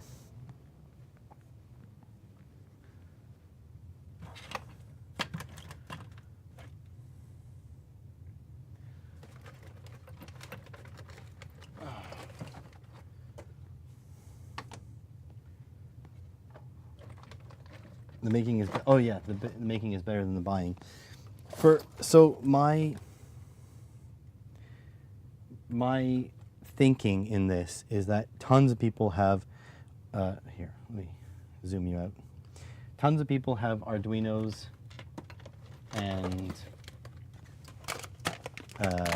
all sorts of stuff laying around. So they don't need, the point of this video is that they don't need to buy a commercial anything. But if I don't specify that, then people go, oh, well, you could have just bought one for like 3 cents and like not worried about it. And they are right. So I want to head them off by getting my own, like to show them I have it. But I want to also explain to them that people have Arduinos at home in stock and they don't need my board. My board just makes it easier. And they can just breadboard it up really quick. You know, so that's what I'm attempting to do.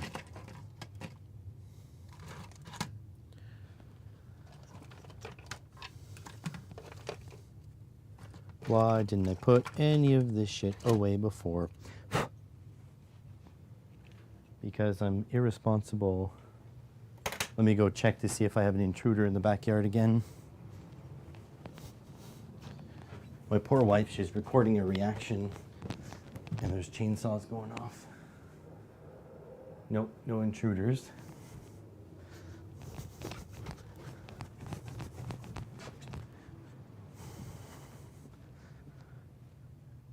intruders have been scared off for now.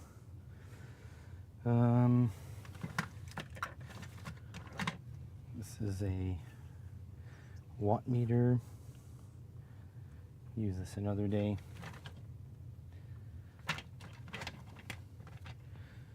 Have a couple of glue sticks left, which is nice. Oh my God. Don't get me started. Yes, I have made a mess. My life is a mess right now. Analog meters, where does this go? Power/regulators. Where would I look for this? I don't know. Whatever. We'll put in the high loads and analog meters. Ugh. Never to be seen again.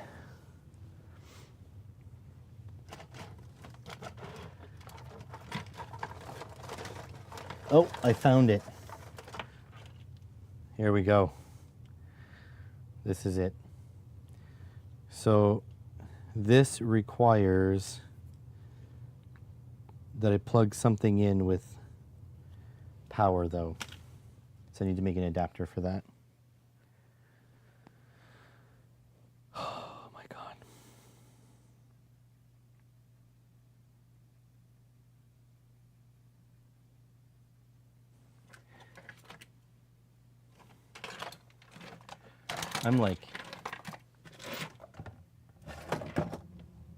I'm stressing. I need like a great reset. I need to just reset everything. Okay, we'll get through this. Yes, 5 volts now. Okay, female to male pin header.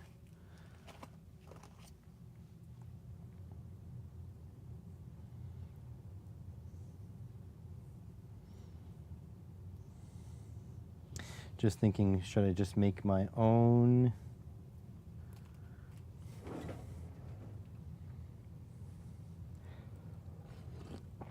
I'm sorry guys, I'm a friggin' mess. I'm gonna go look for intruders again.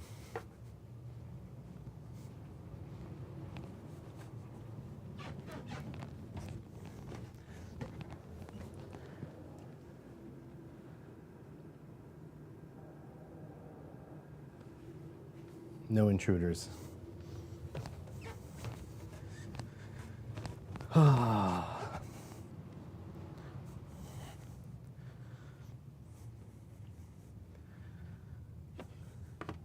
I'm really sorry, guys. I'm going to keep going, but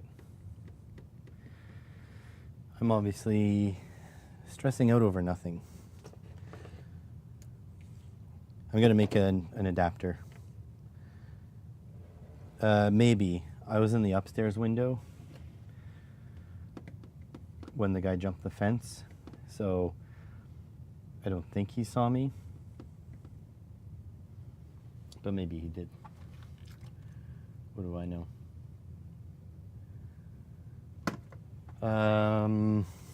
Losing my train of thought, my choo-choo train of thought.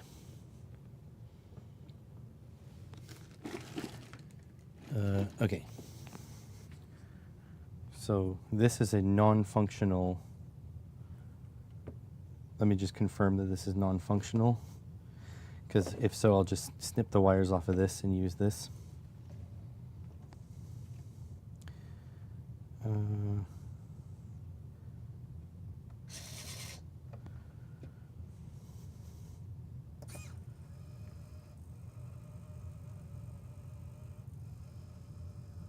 Seems to not work at all.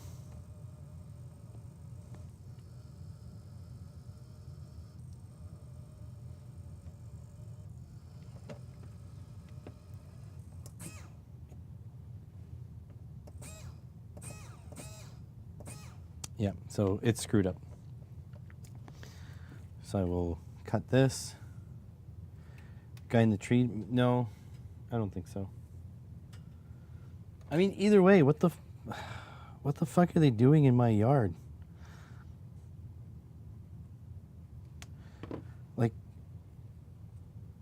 Like, I don't know, man. maybe I'm being too whatever. But it's like, what happened? Like, I thought, why do I have to get permission for absolutely everything I do? Destroyed, tear down of destroyed servo. Why do I have to get permission for everything I do, but nobody else seems to have to? You know what I mean?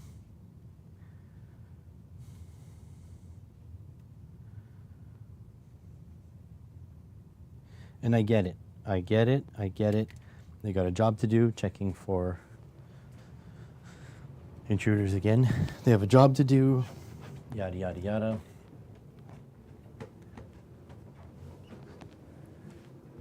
Oh, yeah, intruder. Let me grab my phone, take a picture of him. But what happened to asking permission? Like, what happened to telling people what you're doing?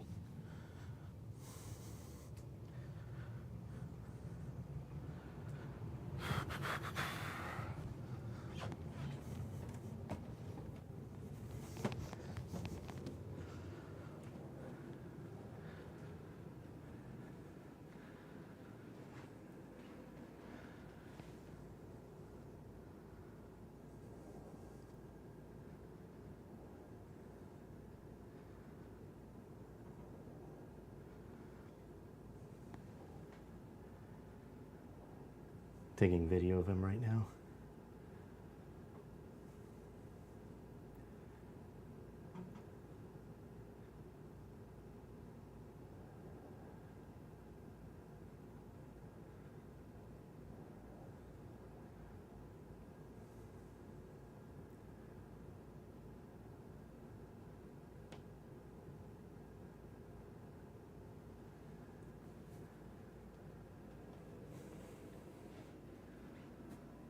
Just pisses me off. Like, what?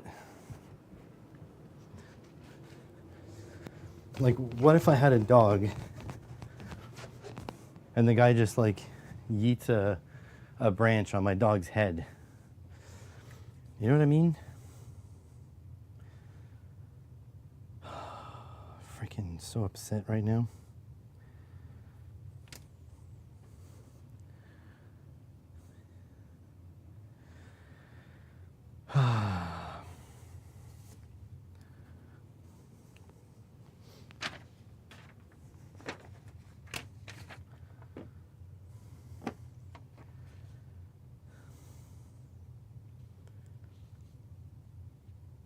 I'm thinking I'm going to go confront them.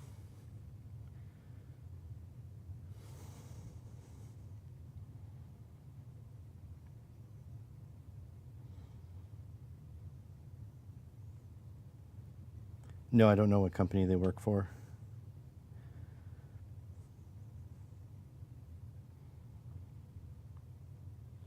God damn it, guys.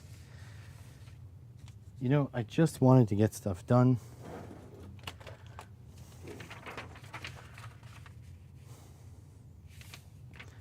I don't know how long this is going to be, guys.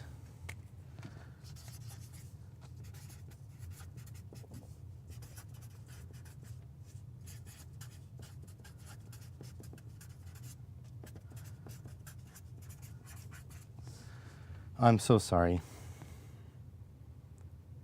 I don't want to deal with this. I'm going to mute the mic though.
Okay, I'm back. Well, I yelled at them. They said it was for safety. They needed to come over because the wind was blowing and whatever. And I was like, I don't care. Like, that's fine. I have a doorbell. You should have just asked. Like, I don't want anybody to get hurt either. Right? Like, I'm not here to be a dick. I mean, I'm a little bit of a dick. But I was like, everything, I don't care their reasoning.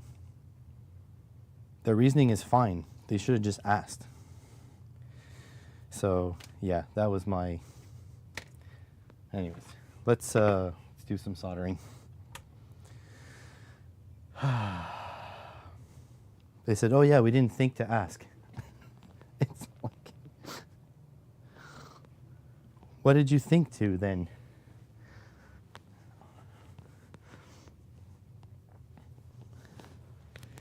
I made up a situation too. I was like, well, what if my dog was sleeping underneath the tree and you guys just friggin' felled a branch on top of him?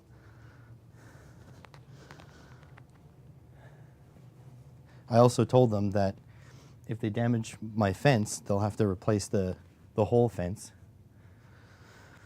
I don't think obviously they know they're not going to. So yeah, that's my frustration.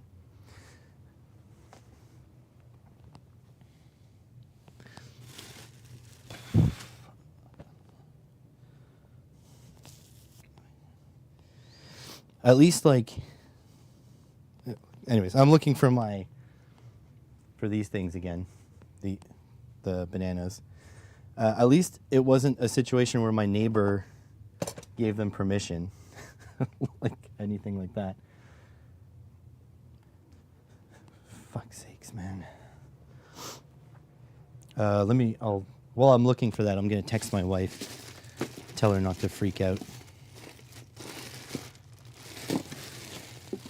Since freak out has already been done.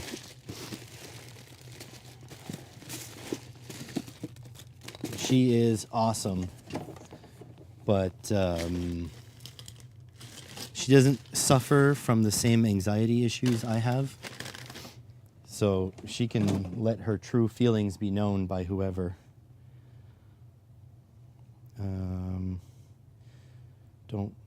Let's see. Don't worry about the dude in our yard. Dealt with it.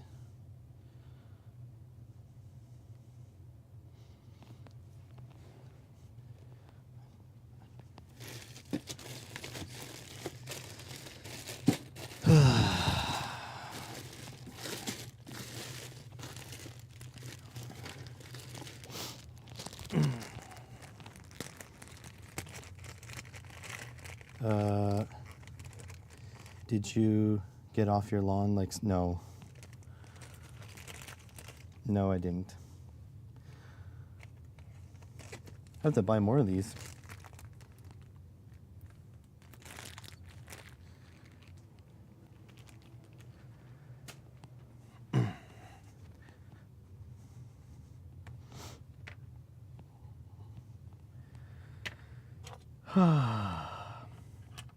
And I wasn't mad.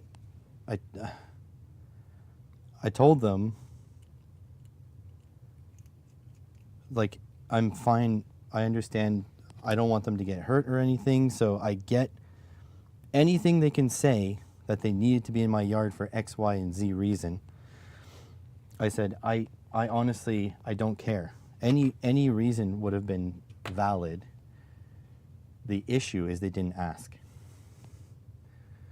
That's the problem.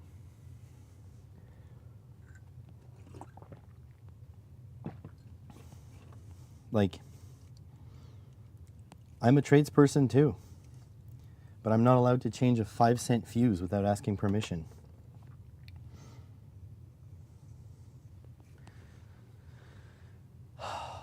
Frustrating.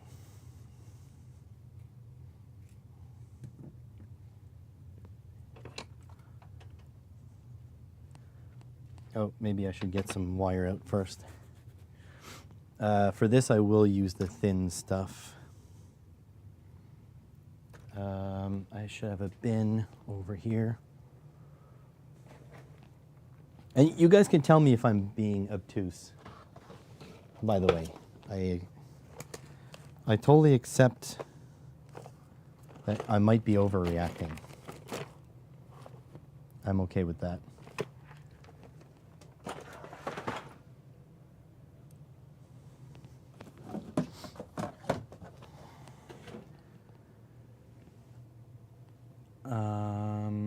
Let's see.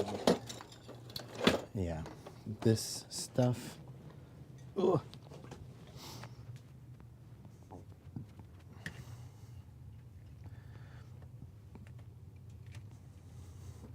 So I've got this really thin stuff, which is like completely tangled.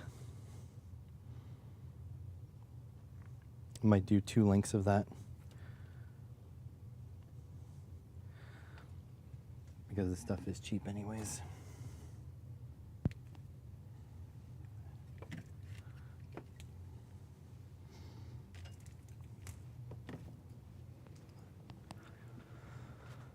Oh, God. I think the older I get, the more I just want to go live in the woods by myself. And by myself, when I say that, I mean with my wife. We have an understanding that when either of us says by ourselves, we mean with each other. Because that's basically it. We don't consider, I mean, she's told this to me, so I'm not making assumptions, but we consider each other to be not people, quote unquote. Where?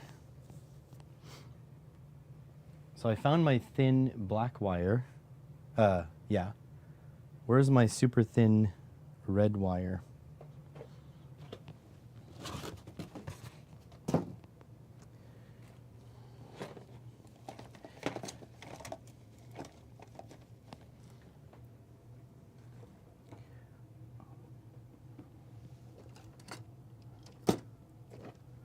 Maybe I should have, I don't know if they saw the microphone. By the way, I'm full of chainsaw shavings. So I still have the microphone clipped on me. Oh, that's not good.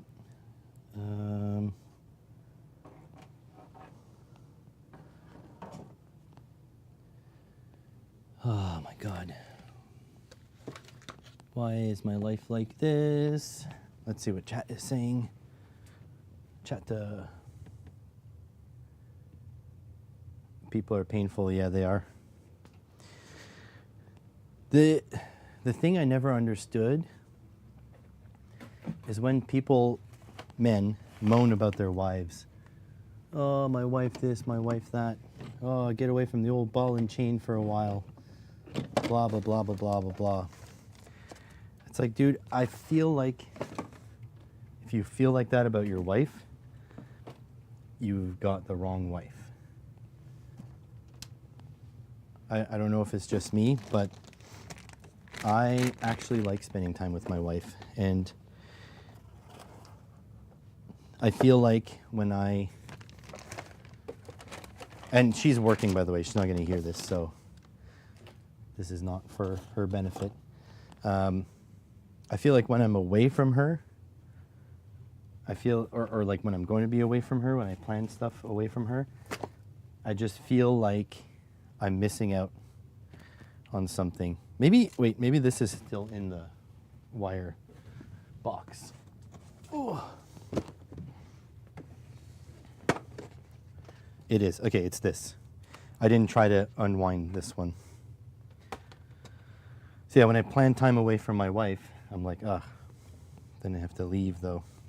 You know? It's one of those weird things.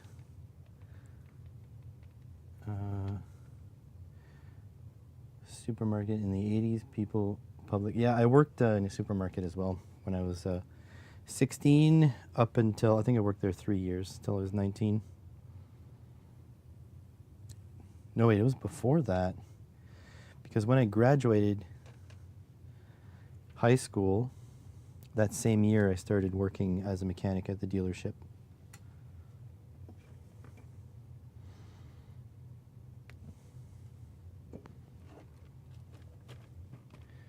So yeah, worked there maybe from 15, I don't remember now. It was a grocery store called Loeb, L-O-E-B. It got turned into a different grocery store called Metro. Don't know what it's like. Didn't have a partner. Don't have a partner. Well, just think of, it's like, essentially if your partner, I think, like, okay, she's not technically my wife. We're not married. But I think partner is the apt word for it, because it's literally, problems are not me versus her. Problems are me and her versus the problem. So it's literally a partnership. That's like literally what it is. We are a partnership.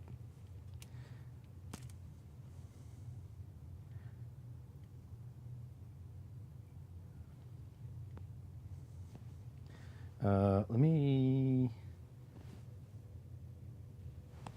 look. There's the proof that I went out to.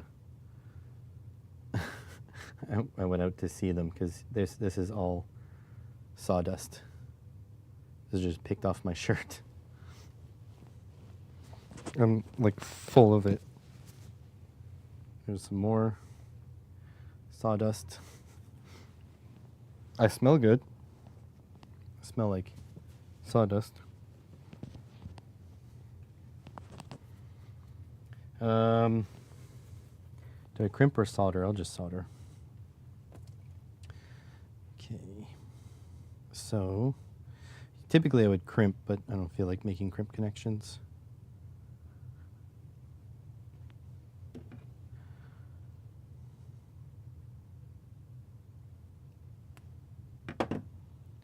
Ooh, that's some thin wire. So this is 28, 24 gauge. What's this? 24. Okay, both 24 gauge.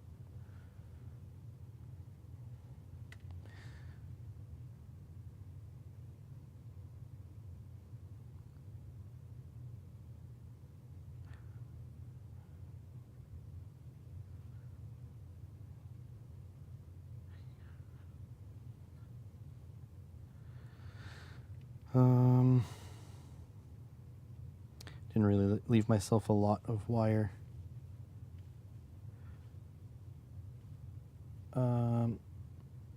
You'd love to know what it's like to be in a loving relationship? Well, I will be honest with you. I was an idiot when I met my wife, and I thought I would never find anyone. And then she just waltzed into my life. So, as it happens, it can just happen. But the thing is that it's nearly a numbers game. You kinda, you know, what they say is you gotta slay a couple dragons before you find your princess. And slay a couple dragons doesn't necessarily mean, like, get a whole bunch of, I don't know, I guess the manosphere would say, you know, try a whole bunch of ugly women until you find the good-looking one. That's not what I mean. I mean, compatibility is important. So, my wife and I share very fundamental values. We align very, very closely on our values. And the thing is, I lucked out. It didn't take a lot of effort to find someone like that. I wasn't looking, right? But if it wasn't for that, we would have never lasted. It's that simple. You need to agree on your fundamental values, or else you're not compatible.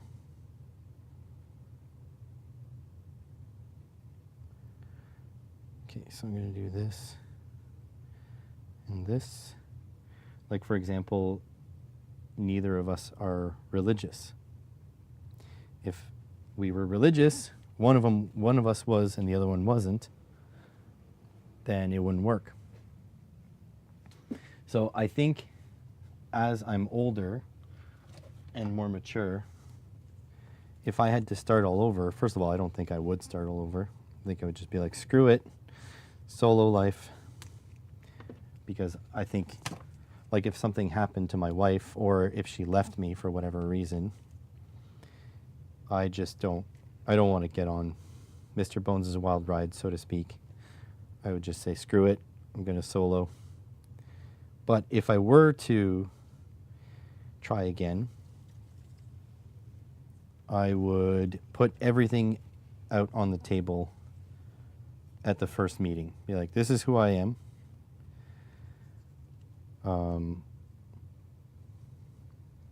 It took a lot of sort of soul searching, or whatever you want to call it, to understand this is who I am. But the point is, this is who I am. So if you're not into that, then I can tell you now we're not compatible. Right? Like, you have to put it all out on the table. And yeah, a lot of people won't be compatible with you. But why would you want to be with someone that's not compatible anyways? Like, that's the thing. Like, some people get depressed, like, oh, she doesn't want to be with me. And it's like, okay, but like, why are you upset about that? I would not want to be with someone who doesn't want to be with me. Like, I get it. It sucks that they don't want to be with you, but it's better to know now.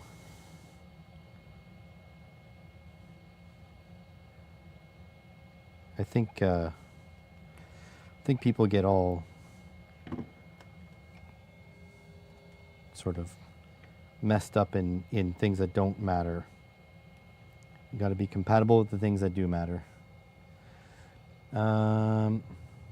But there has to be some sort of attraction. No one has ever been attracted to me. That's not even close to true. It doesn't matter what you look like. First of all, you look better than you think. That is the number one thing you'll learn. If you look at all the surveys, all the studies done, people that are not attracted to men will rate men's looks, and then people who are attracted to men will rate men's looks, and the two are always askew. People that are traditionally, quote unquote, not good looking always rate way higher on those lists than what you would think. Physical attractiveness is so subjective. It is so incredibly subjective that you don't even have to, like, trust me, it doesn't make any sense to be bothered by it. And if you're physically unattractive because you don't take care of yourself, then that's a different thing. You're not unattractive because you're ugly. You're unattractive because you don't do the minimum effort. I don't know if that makes any sense, but the fact that you don't care enough about yourself projects that you don't have much care about anything. You know what I mean? That is more important. So when people say like advice for dating is be yourself, they mean be your best self. I'm just gonna go get some solder. You guys will some heat shrink. You guys will come with me, but I'm bringing you upstairs.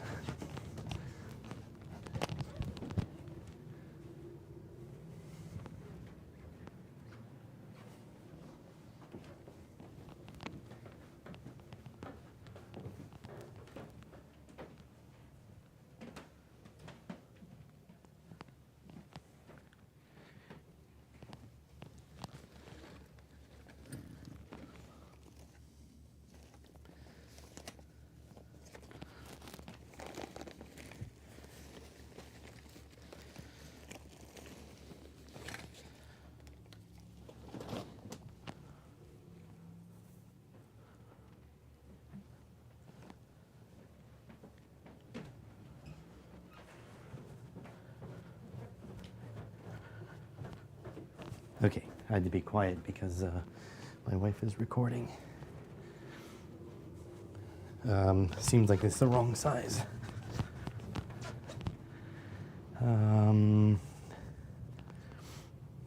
This is the stuff I went to get.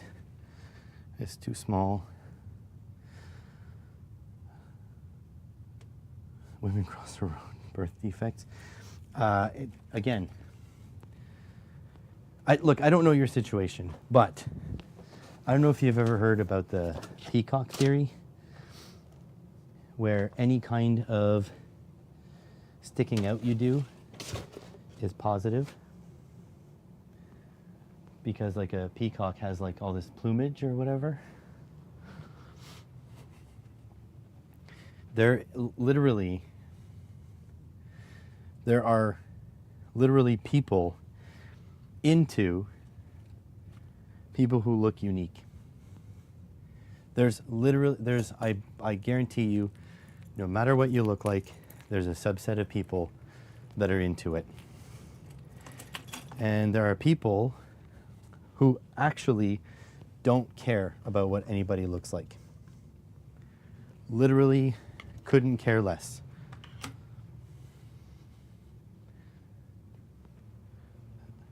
So I would not even, I mean, I get that there's sort of like a general like traditional acceptable good looks. And I understand that a whole bunch of people swoon for those kinds of people. I get it. But what I'm saying is, literally, no matter what you look like, somebody's into it. If you look at the TV shows, and I'm not even trying to make you feel good. I'm just saying this is the truth. If you look at those TV shows like, you know, My 600-Pound Life or whatever, there are literally people who can't wash themselves. And there are people that are into it. They just keep feeding them. You know what I mean? Like, I would say, as a society, we are too hard on ourselves, and I include myself in that too. Literally, there is someone into whatever you are. Guarantee it. 8 billion people on this earth. You became a recluse. It's totally my problem. Yeah, it is for sure. Being a recluse doesn't help your case, so to speak, because like nobody's going to teleport into your living room. But there are online communities, and I'm really sorry about all the bullying you got. People can be assholes, very clearly. All I'm saying is no matter how bad you think it is, it's not that bad. Like, not your experiences, obviously. Your experiences are your own. So that's not something that I can, like, that's not, I'm not saying that your experiences weren't the way you experienced them. I'm saying is that it's more hopeful than you can ever imagine. That's all I'm saying.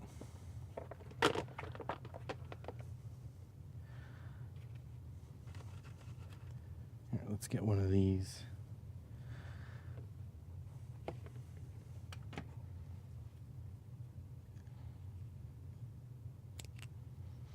I'd be really curious if you'd ever be comfortable to see what you look like. I'm sure it's not that bad. It's definitely not as bad as people bullied you for, because people are assholes. Anybody who is slightly different gets bullied in school because people are actually assholes.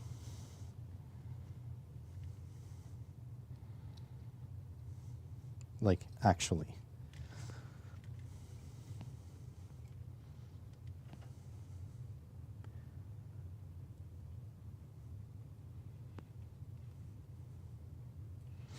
I will end up in England at some point. So at that point, we'll probably do a small little meetup. Then you can unrecluse if you want to.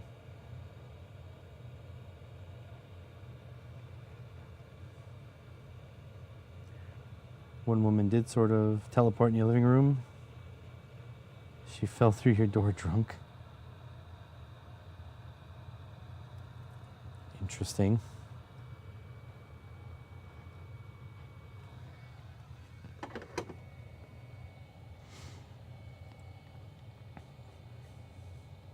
Hopefully you didn't take advantage of the poor woman, because drunk people cannot consent. All right, so let's tie this together with a piece of heat shrink, and then we're good to go.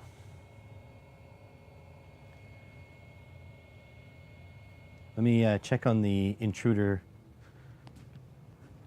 situation.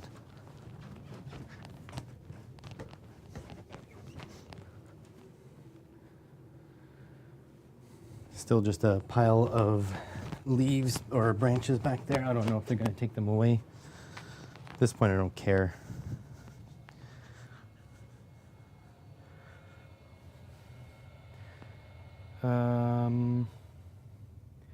What sort of heat shrink? Oh. Well, that's... I mean, if she was intoxicated, there's no way she took advantage of you.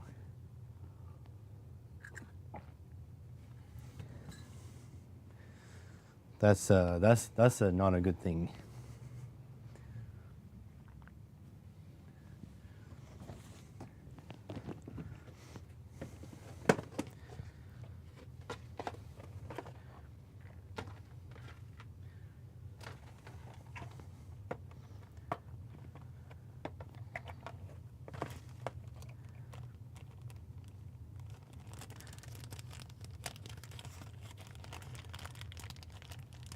Well, inebriated people can't consent, though.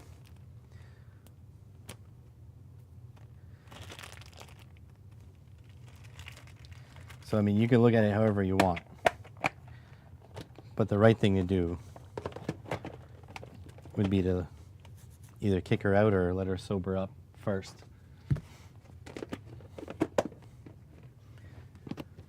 But that is, I have to say, that is the old school mentality.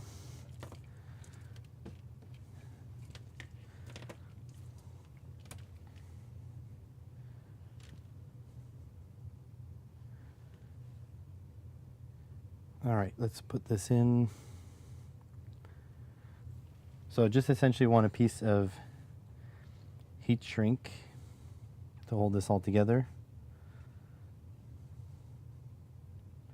Ah, too small. I guess I'll put a piece of black on it.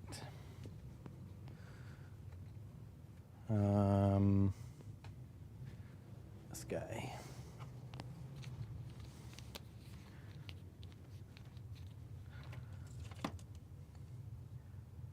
It's not, yeah, it doesn't matter. You're still the sober one in the situation.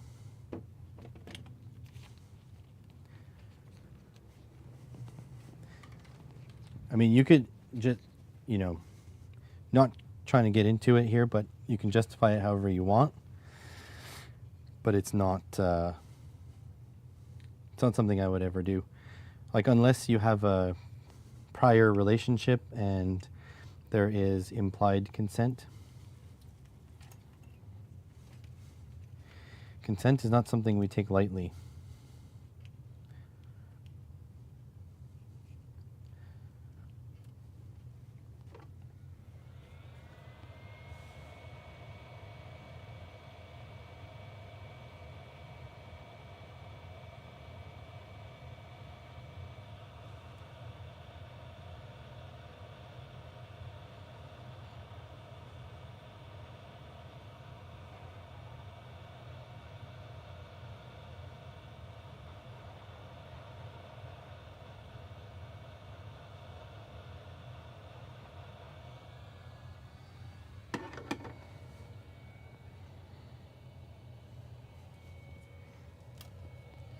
Okay, now we do these ends. Maybe we'll just make them the same length.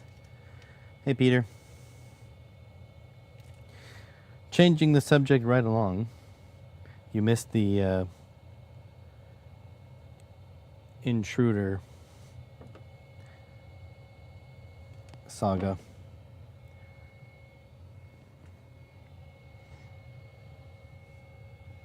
There were some intruders in my yard. Man, is it crazy? If I was in the States, there's some states that you can, like, murder them for being in your yard.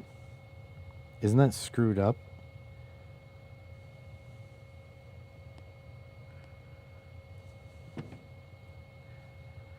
So what's great about being in Canada is I just went out there and I confronted them. And I had no weapon on me or anything because this is Canada.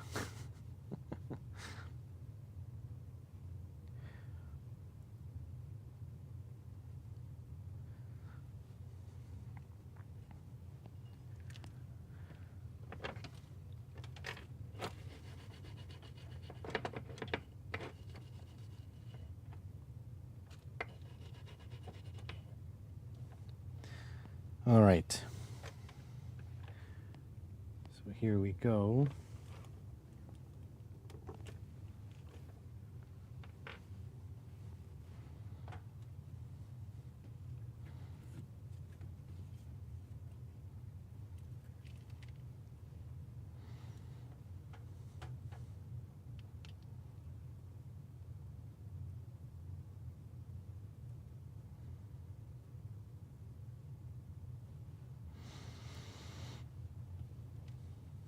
Oh, that was close.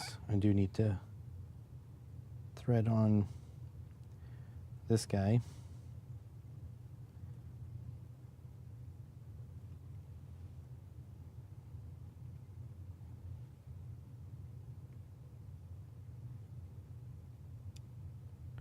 So my neighbor is getting a tree cut down, which I didn't know. And then they started dropping branches into my yard.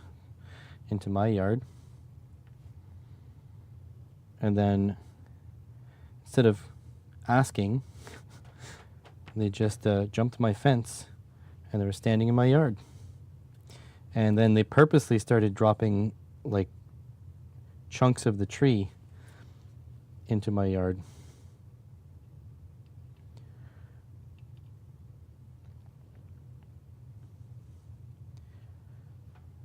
All of which without asking.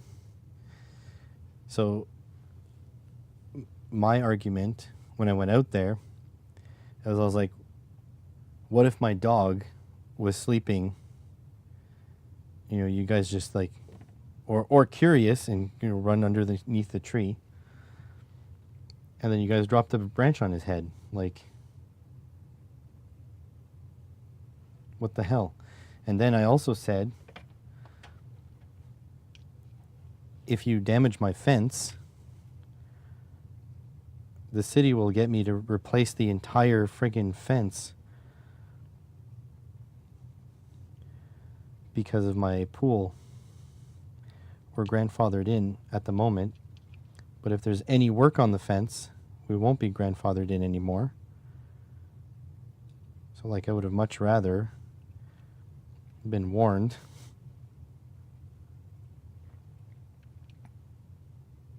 And the guy's like, oh, you know, I'm sorry, but, you know, it's crazy. We have a snowstorm today. And I'm like,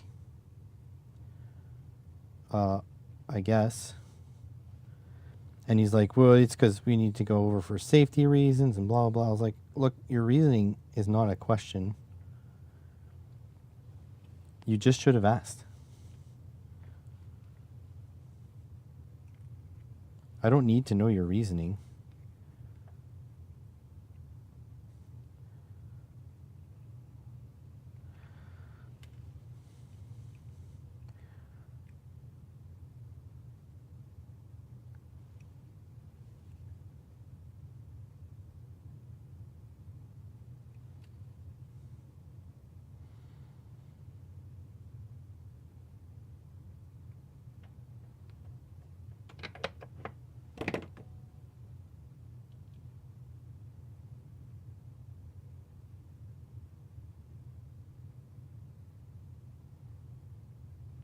Well, I took video of the guy in the yard. The thing is, it's too late for a before reference. Because that's the thing. They didn't ask. They just jumped the fence. So I've got video of him in my yard. I went and I took pictures of the license plate of the truck and stuff like that. The company name, all those things.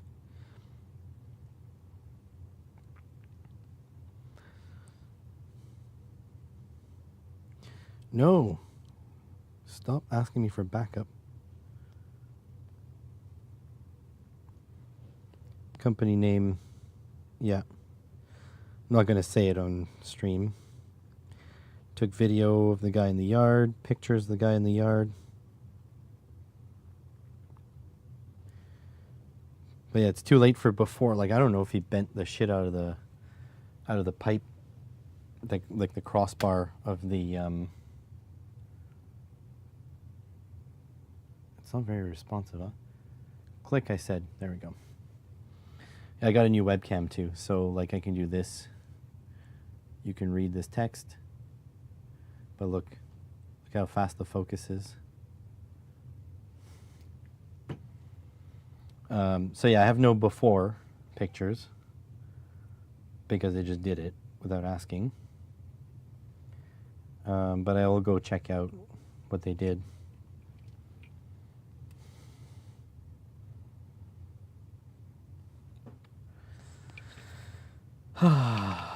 I don't want to deal with people anymore, you know? I was just trying to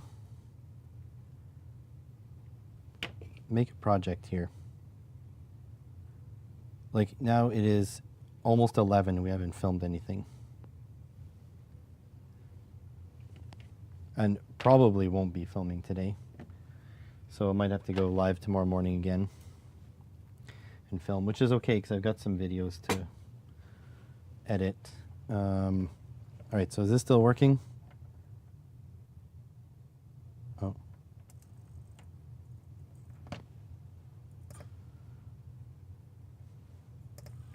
Yeah, everything's still working. Yeah, I filmed the battery so I can edit that. Okay, this is still working. That's good.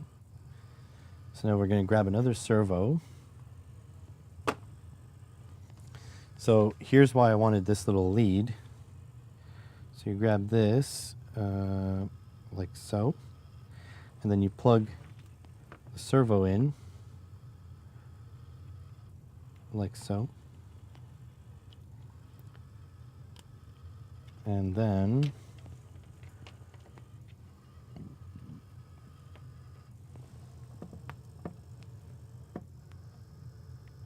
plug this in there. Plug this in there. There we go. So this is the commercial solution. And it does the same thing. So neutral spot, so that's the 0. Does the automatic sweep. And it does the manual sweep as well.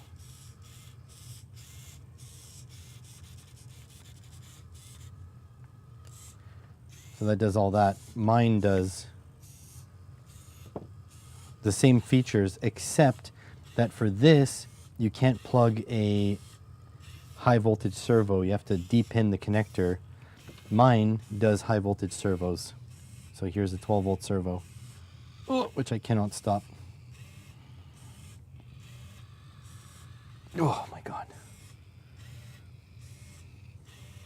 I don't know how you would stop this. Whoa. This thing is insanely strong. So yeah, now I've got everything working. And this little adapter cable. So eventually I'll get to a point where none of the... Oh, I can install this one.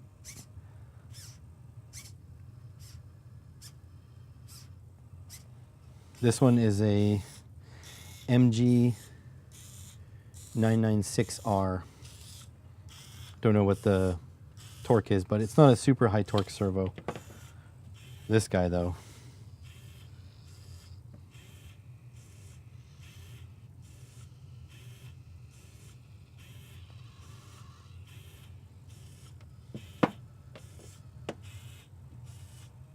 So that's all done.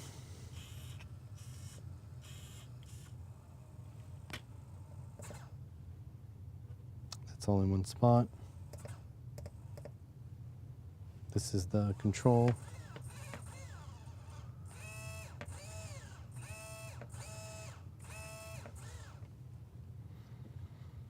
So that's all good. It's all done. The only thing is I don't know if I feel like filming this. I'm just so like grumpy from my day. My wife will be done filming soon, but I should get stuff done.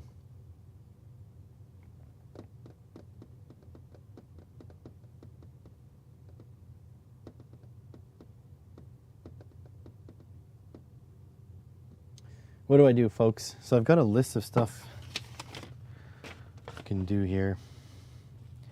42 USB power to workbench. That's meh. F1 starting light. Mr. DIY. Make banana. Everything leads. Well, I'm making banana leads. I should order some more banana plugs, though. I am getting low. Let me see if I can see if I have any more banana plugs.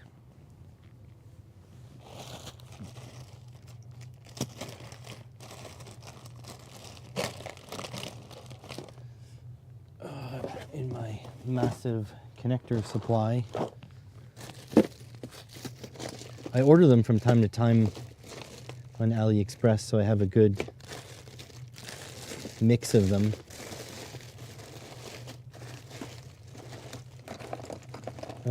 I have 2 more there. I have a couple, not a lot. Probably time to order some more.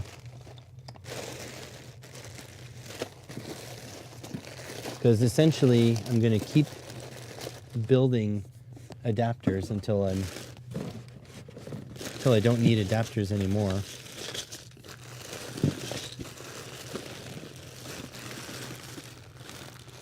Yeah, seems like I only have a few, so that'll have to go on the shopping list. Oh my God, so much stuff.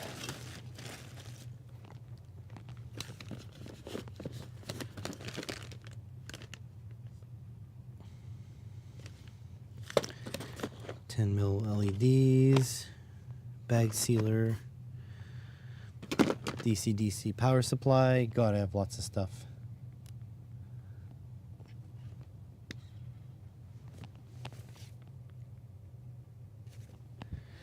Lots of stuff. We have a lot of stuff to film. Like a lot of stuff.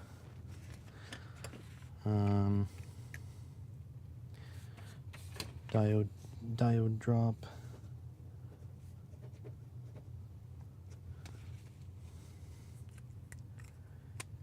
And oh yeah, of my giant LED. Put some banana plugs. Thank you. I appreciate that.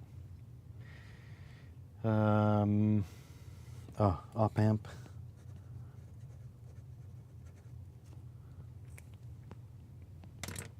Got a lot of videos to make.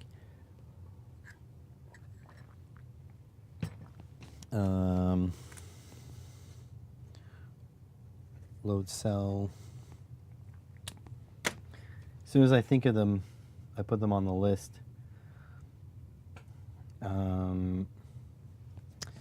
SIL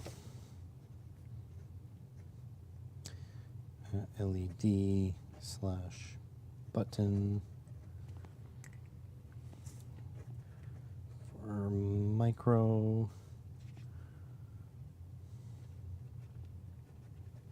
microcontrollers. So just one idea I had, you know, when you plug a microcontroller into the board, into a breadboard, like let's say this one. So you plug that in. So how do you test if all the outputs are working? Well, I want to make literally a single inline, a board that just sits on top here that has LEDs, literally LEDs where you can plug it in, positive, negative in there, and then has red and green LEDs, probably 0608 or something like that, or 0603, little ones. And they let you know if your output is on or not. So it would sit, you know, something like this, and beside it all a bunch of LEDs. Because that'd be nice. Maybe they make that. Here, let's go shopping for a little bit. Let's see. If I open up this guy, screen. I need to make an account too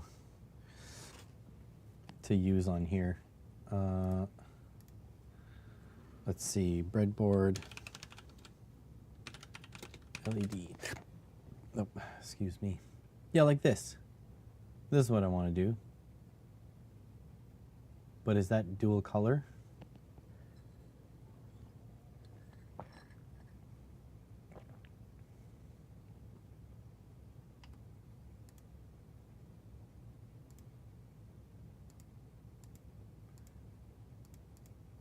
They're not dual color though.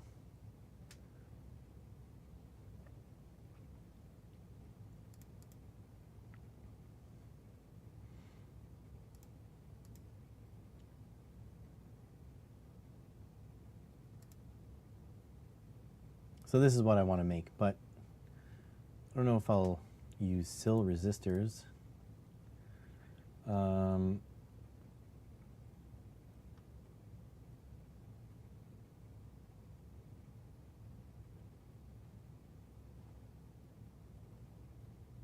It would be cool to make this with switches too.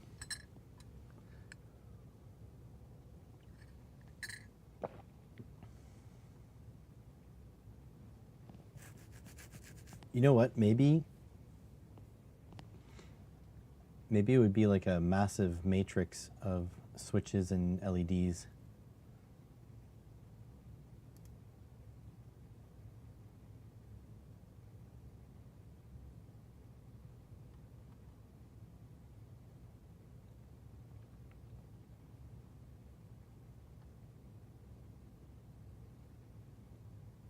Yeah, it seems like it's only those really small ones. Complicated's okay. I'm alright with that. because I would really like to make... Okay, how would I do this? This is the question. Let's do it this way.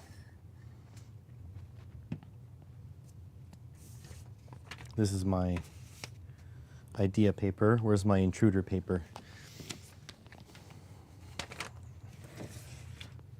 Hang on a sec here. Let me get you guys back to here. Okay, so you would have digital pin, let's say D11. Learn more about BJT transistors, deeper than distilled rules for using them. Always asking why. Yeah, that's good. Okay, so if we go like this, so that is my board. My board will start here. Then we could put a resistor, R question mark. And then if we have positive rail,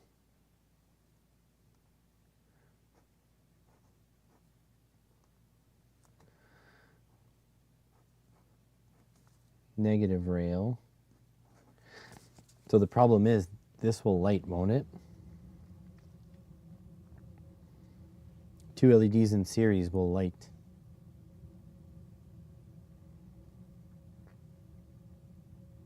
Hey James, how are you?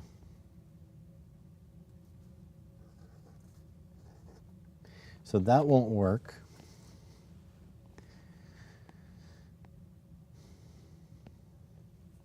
What if we do...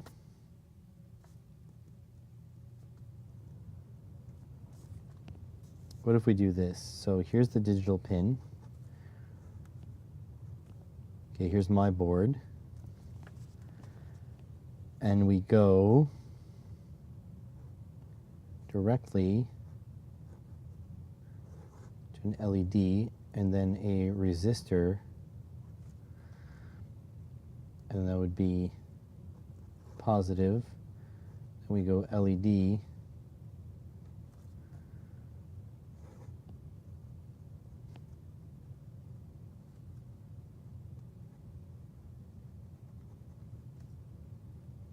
And that'll be negative.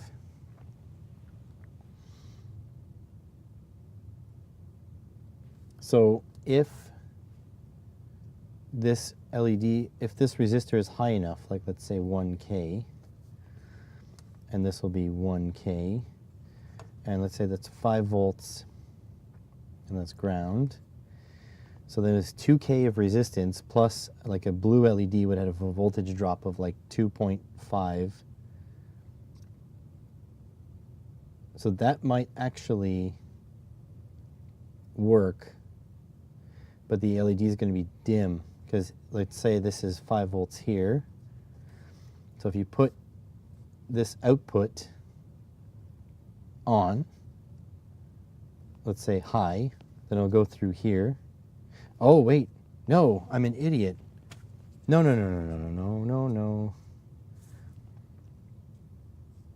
Oh yeah, no, it has to be. Okay, it has to be. Okay, never mind. I didn't say anything. So 5 volts, so 5 minus 2.5, let's go conservative. So it's 2.5, so 2.5 volts divided by 1,000 ohms. That'll give us 1, 2, 3. That'll give us 2.5 milliamps. So it'll be dim, but it should work.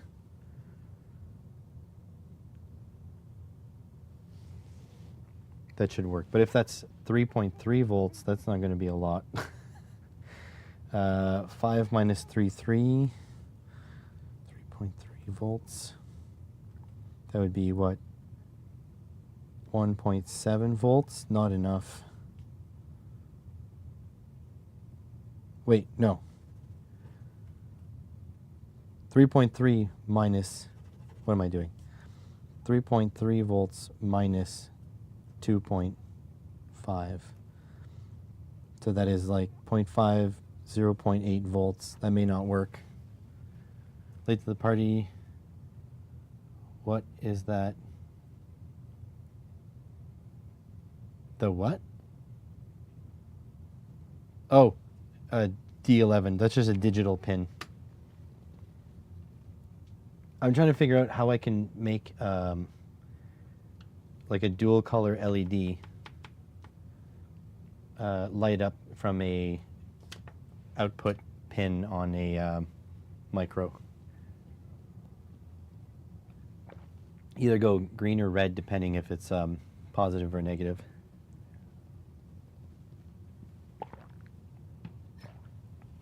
Hang on a sec, just gonna go look for intruders.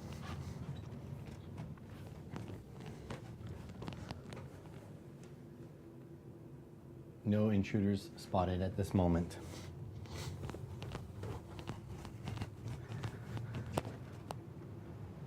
I can shut this light off.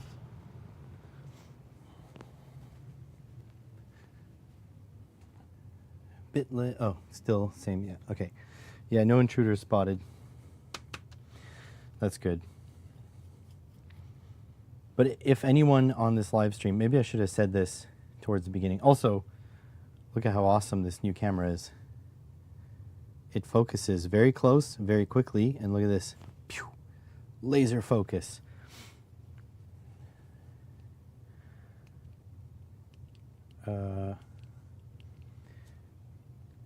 Yeah. But if you're putting it in a breadboard, it would be the breadboard voltage.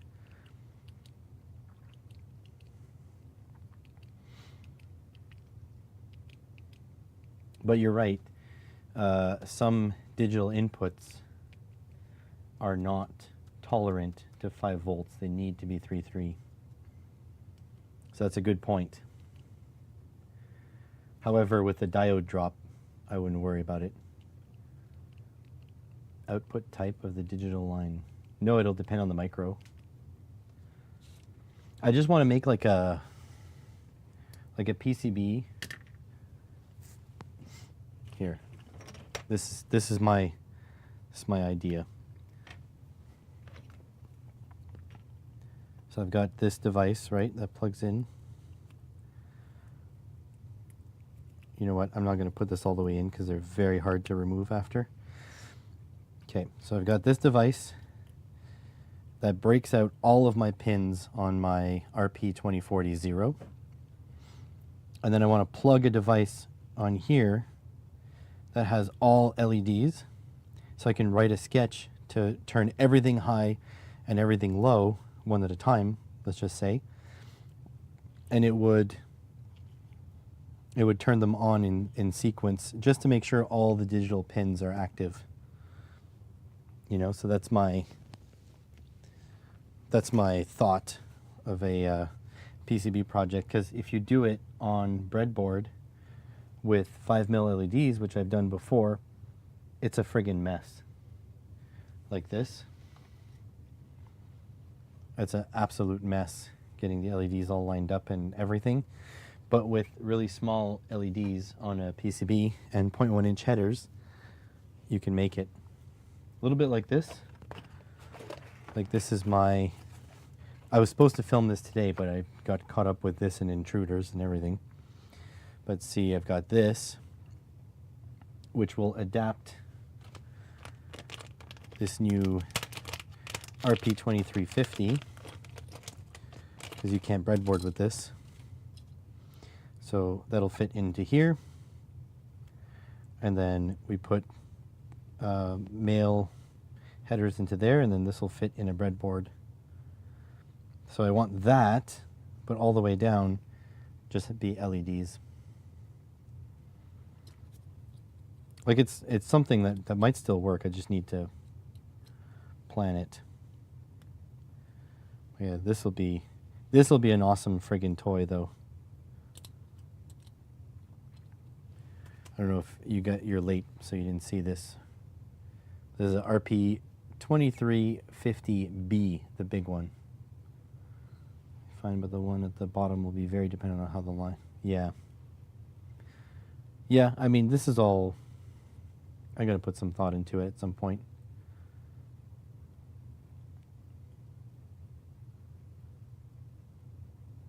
So you would do the circuit. Yep. Those PCBs are available for the Pico. Oh yeah. So yeah, there's an adapter board for sure that you plug the Pico in. But honestly, I don't like the Pico. Here, let me, since I'm not filming anything right now, let me just complain for a second. So these guys, this is a Pico W. It might be a Pico 2W. Let me see here. No, this is a Pico W. Okay, this thing has only 3 digital inputs, analog inputs. True, the FET is possible, yep.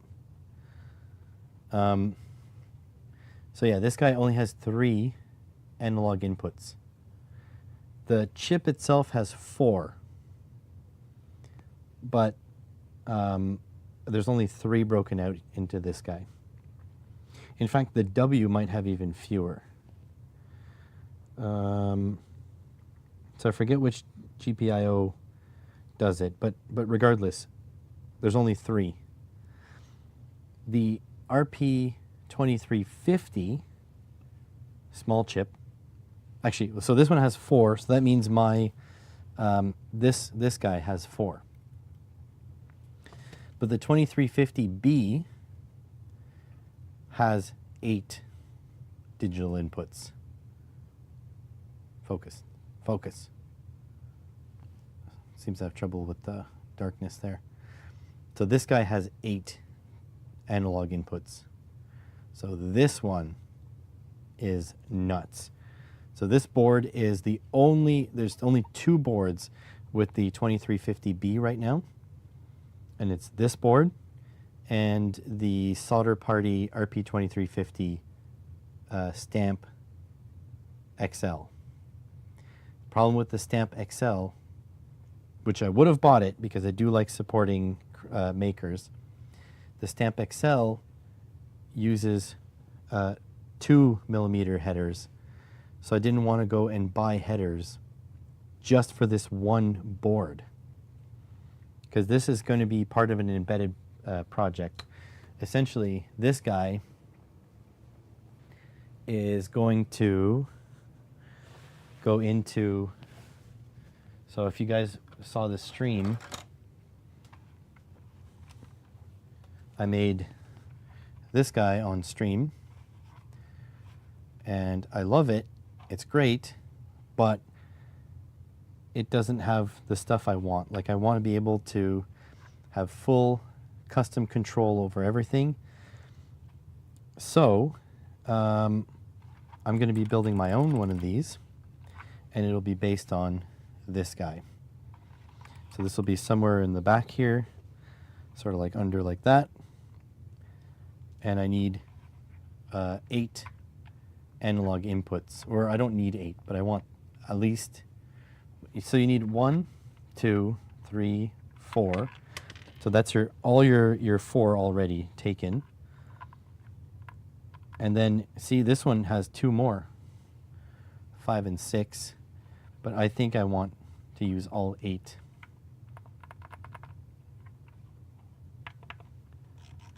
So yeah, that's the plan, is to build my own one of these. So I've started writing the code for it, in fact, and I'm pretty happy with that. It's going to be a coding challenge, but I think it's going to be really cool, and it's going to be modular so that people can shape them to their hand sizes. Like, the thickness will be, there's going to be a top plate, a bottom plate, and a mid plate. And that mid plate, you can get it thicker or thinner. If you want to make it thicker, then it can work for bigger hands. You get a bigger grip, but also it gives you more space for a bigger battery. There'll be flexible powering options, because this guy works on 3.3 volt logic, so you can go down to 3.3, or you can even use a single AA with a boost converter, whatever you want, right? What else? Oh yeah, the shoulders will be flat panels, so that are bolted in.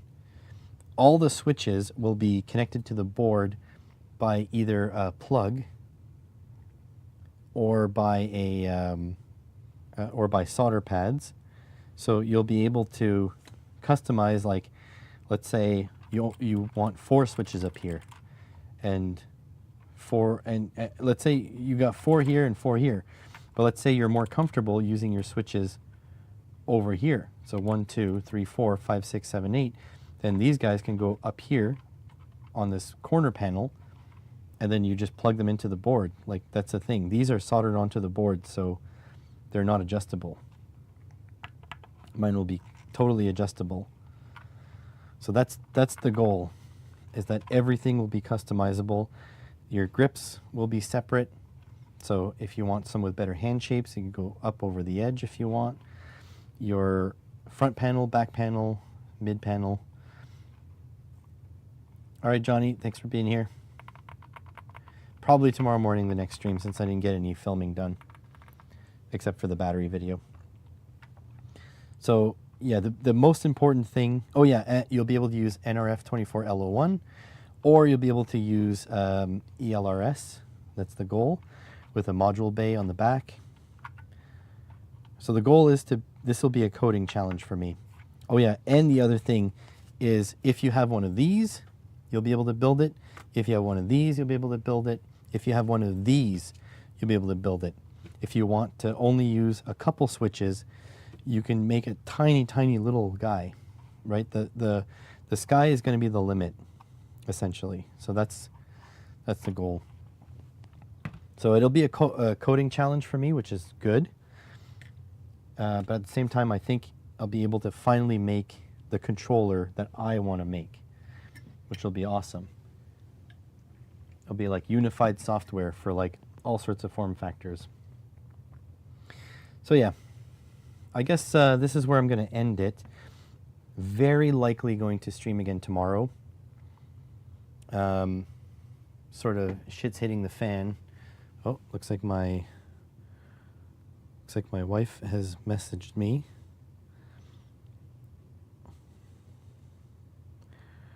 I'll explain.